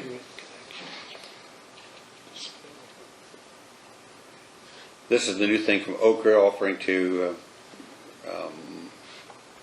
block grants through the CARES Act. And it's if we have, let me think of this right now, groups, yeah, that Cars. we need to partner with a qualifying development disability not-for-profit organization like CARS, and CARS is willing to go into with an agreement on that. I don't know what the impact to us is, though. Do you know? I know there's no local match. It says right there, no local match is required. So there'd really be no reason for us not to enter into this with them. Yeah, the county would just need to be the applicant and CARS would be the subrecipient, so Okay. money would flow to them if it's awarded. Okay. And on the back of your flyer, I put kind of their proposed plan on how they would utilize Okay. that if awarded. Okay. Is there? I'm I guessing may it's have to coming come from back to you later for a 20%. resolution to apply, but we Okay. just wanted to get the okay before they spend a lot of time Okay. developing their plan. All right, then again, I'd make a motion then that we approve the Community Connections for People with Disabilities grant through Okra in partnership with CARS. And I'll second that. All in favor, say aye. Aye. Okay. Okay, all three grants then. All right. Now, Chester. Well, I want to speak on two topics. One is coronavirus. The other one's about having the time change. And I mentioned last time around the election that a lot of people would like to see the time change so more people could come to the meetings and participate. And I really think with this coronavirus, I think there needs to be like a round table. So you get the feelings what people really think needs to happen as far as communications. I've seen you on TV several times, and that's really been good. To get the word out that like right now, the whole state, the governor's on once a week, or you could speak maybe to the people in Park County and say, hey, this is what I've observed. I really, really appreciate you to I can tell you what we have now. We have meetings every Wednesday with our COVID-19 group. Yeah, And I post an update on that every week on Facebook. okay. So those numbers are out there of where we are. We'll have a meeting this Wednesday, and after that meeting, I will continue as I have to post the updates of where the county is, what our numbers are in deaths, cases, testing, and what our number is right now. We're at 2.5. We're in the orange range, which means we've had between 100 and 200 new cases in the last time period that covers. Mhm. So I'll continue to do that. Because I think a lot of people really care about this virus. You can see that in the communities. Probably the most major place I've ever seen it controlled is probably at Menards. That's because Bill over there lost an employee. He told me the employee wouldn't wear his mask, and he took it on him. Then he went to a doctor. The doctor wouldn't put him off work. Another doctor wouldn't put him off work. He went to the vets. The vets put him off. 2 weeks later, Bill said the guy died. Yeah. And this guy's in his 20s. I mean, it's not just affecting older people in a confined Oh, we know. place. We know. That's why the state still has the mask mandate and the distancing mandate. I mean, a lot of places I go, I was just recently down in Madison, Indiana. I was down around French Lick last week. I seen people walking into a restaurant, just strutting in there, no mask. Sure. Well, about 2 seconds later, I seen them strutting right back out, got your mask, guy let them on in. Yeah. I think, we need to more and more stress how serious this is. And it's not just the COVID part. A lot of people are having anxiety Sure. and stuff, Yep. I don't know how much the county gets awarded, how this grant we got to help people. Some people can't afford and don't know where to go to get help. That they're having anxiety problems on this. I mean, if we, when you're having your little round table up there, and you got some kind of idea where these people can go, somebody may see it and see them and say, hey, I'll give you a hand getting over here and getting some help. And the other thing was the time. I've stressed it last time I was out around. People would like to see the time a little farther in the evening so that when they're off work, they could come. Well, I've been doing this, oh, I'm sorry, go ahead. One of the major issues with that is the auditor is a secretary. And if she lives very far from the courthouse, that forces her to go home, come back, pay her overtime. She has to leave the courthouse, go back, get everything set up. It's done more for probably those conveniences than it is just not to have it needed. Same way with the attorney. But I can tell you, I've been here 18 years, and it used to be 9 o'clock in the morning. And when I became commissioner, we got those changed because I was working at school. I couldn't make 9 o'clock meetings. And we looked at having them in the evening. 4 o'clock has turned out best for us, and I've had more people support the 4 o'clock time because if they have to take time off work, they may only have to take an hour at the end of the day to get off work to come to a meeting if they have an issue they have to deal with. What we found before was if you have it later in the evening, after people get home from work and they have their dinner, they don't want to get back out, and they're not going to go back out.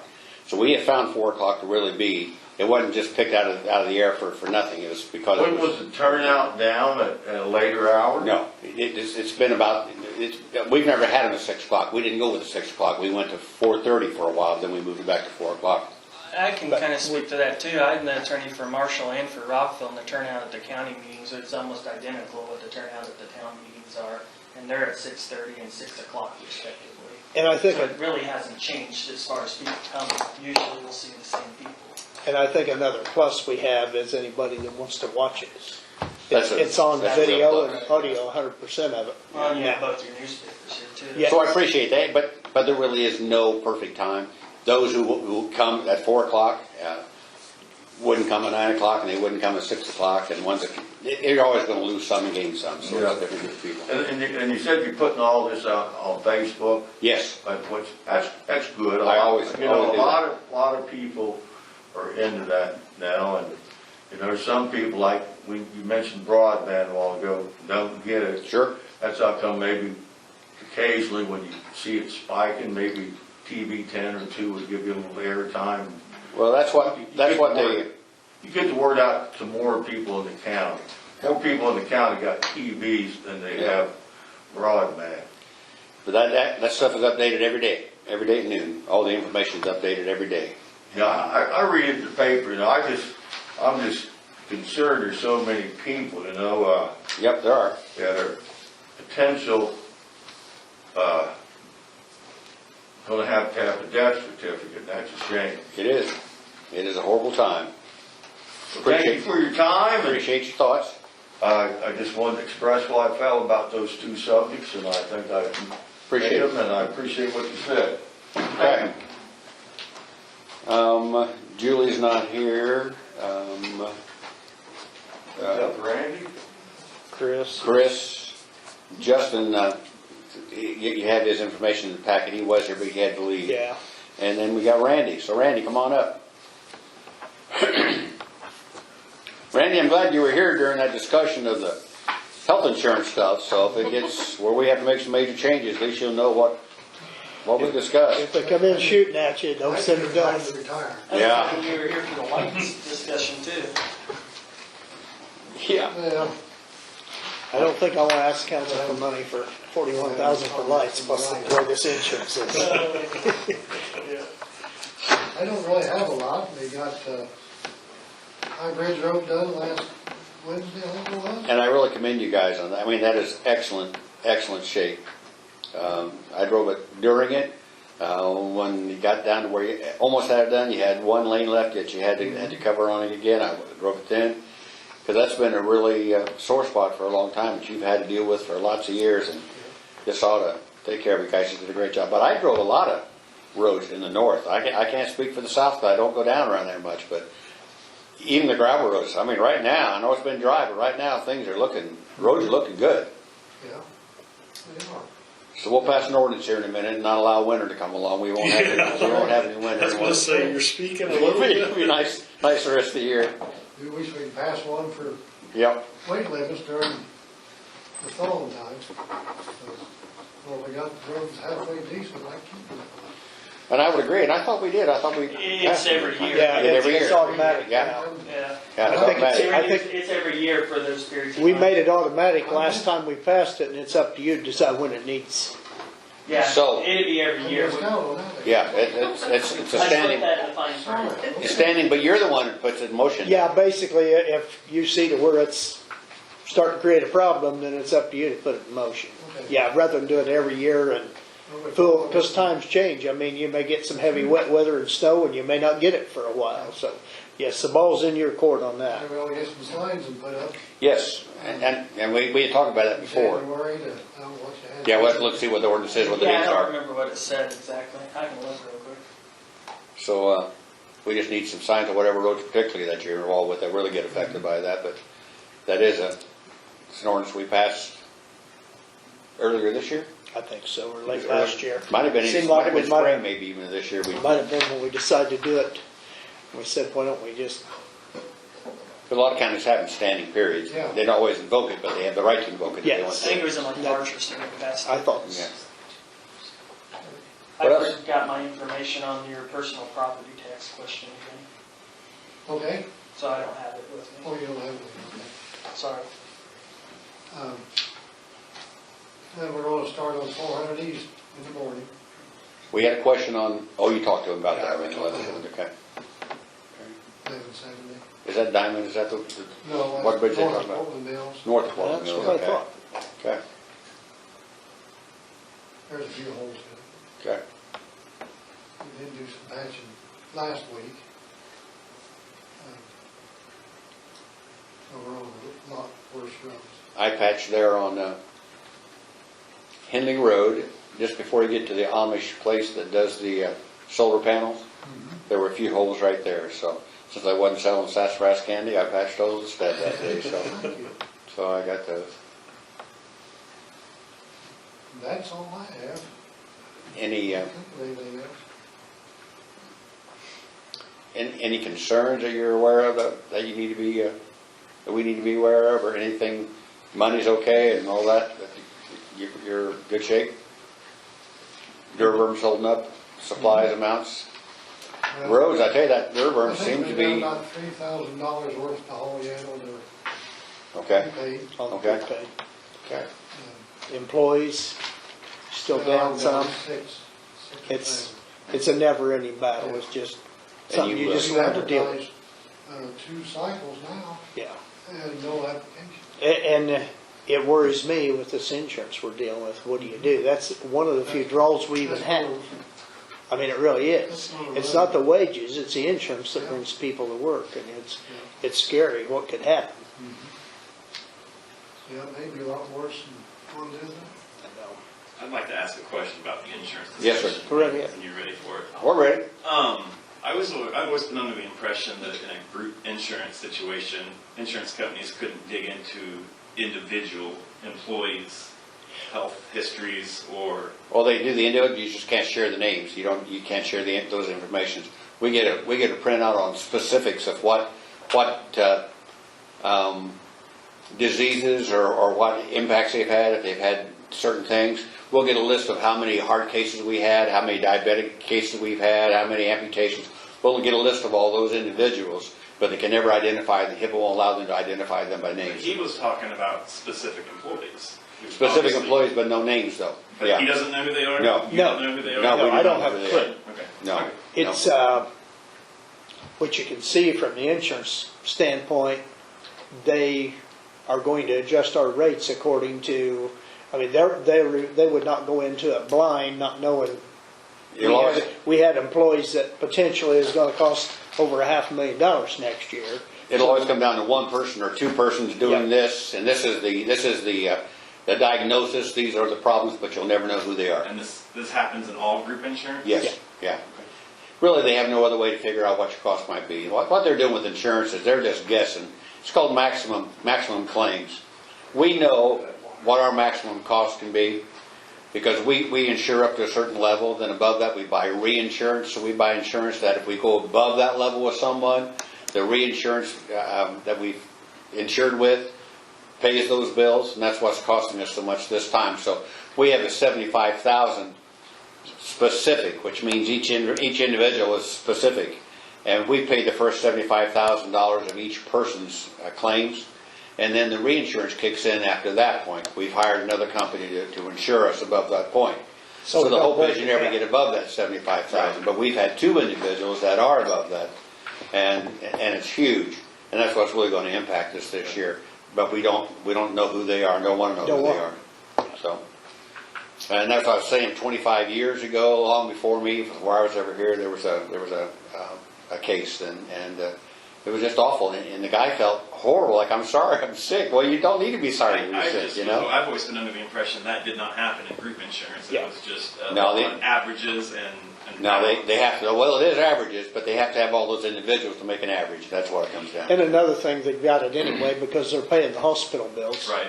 That, you know, they know what they're paying.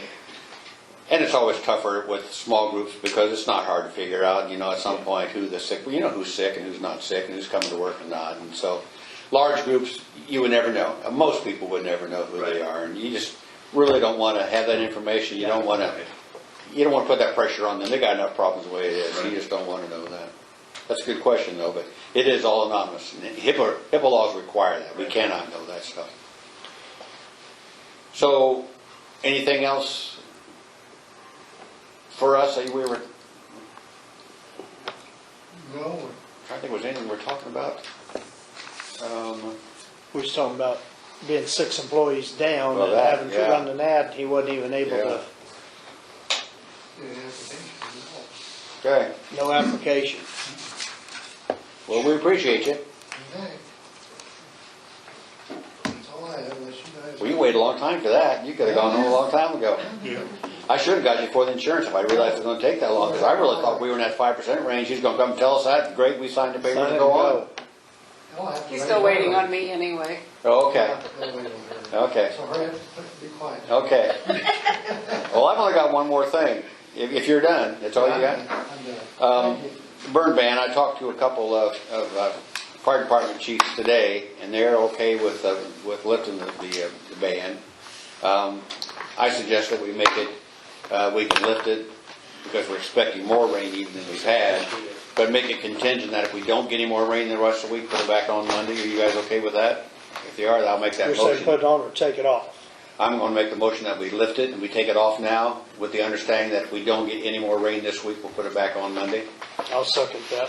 You okay with that? Because we're supposed to get rain, I think, tonight, Wednesday and Sunday. Friday, Oh, both. Wednesday and Friday, yeah. And if we It's raining, don't, right? It's raining. Sounded Yeah. like Yeah, it, they yeah. said between 4 and 5 this evening, up Good. to 1 in the morning. so we should be fine. Yeah, we should start getting our water table back up. Just keep an eye on it. Okay, so all in favor, say aye. Aye. Okay, did you get that motion okay, Cindy? What Yep. that was? I make a motion we adjourn. All right, If there's no 6 o'clock, wow.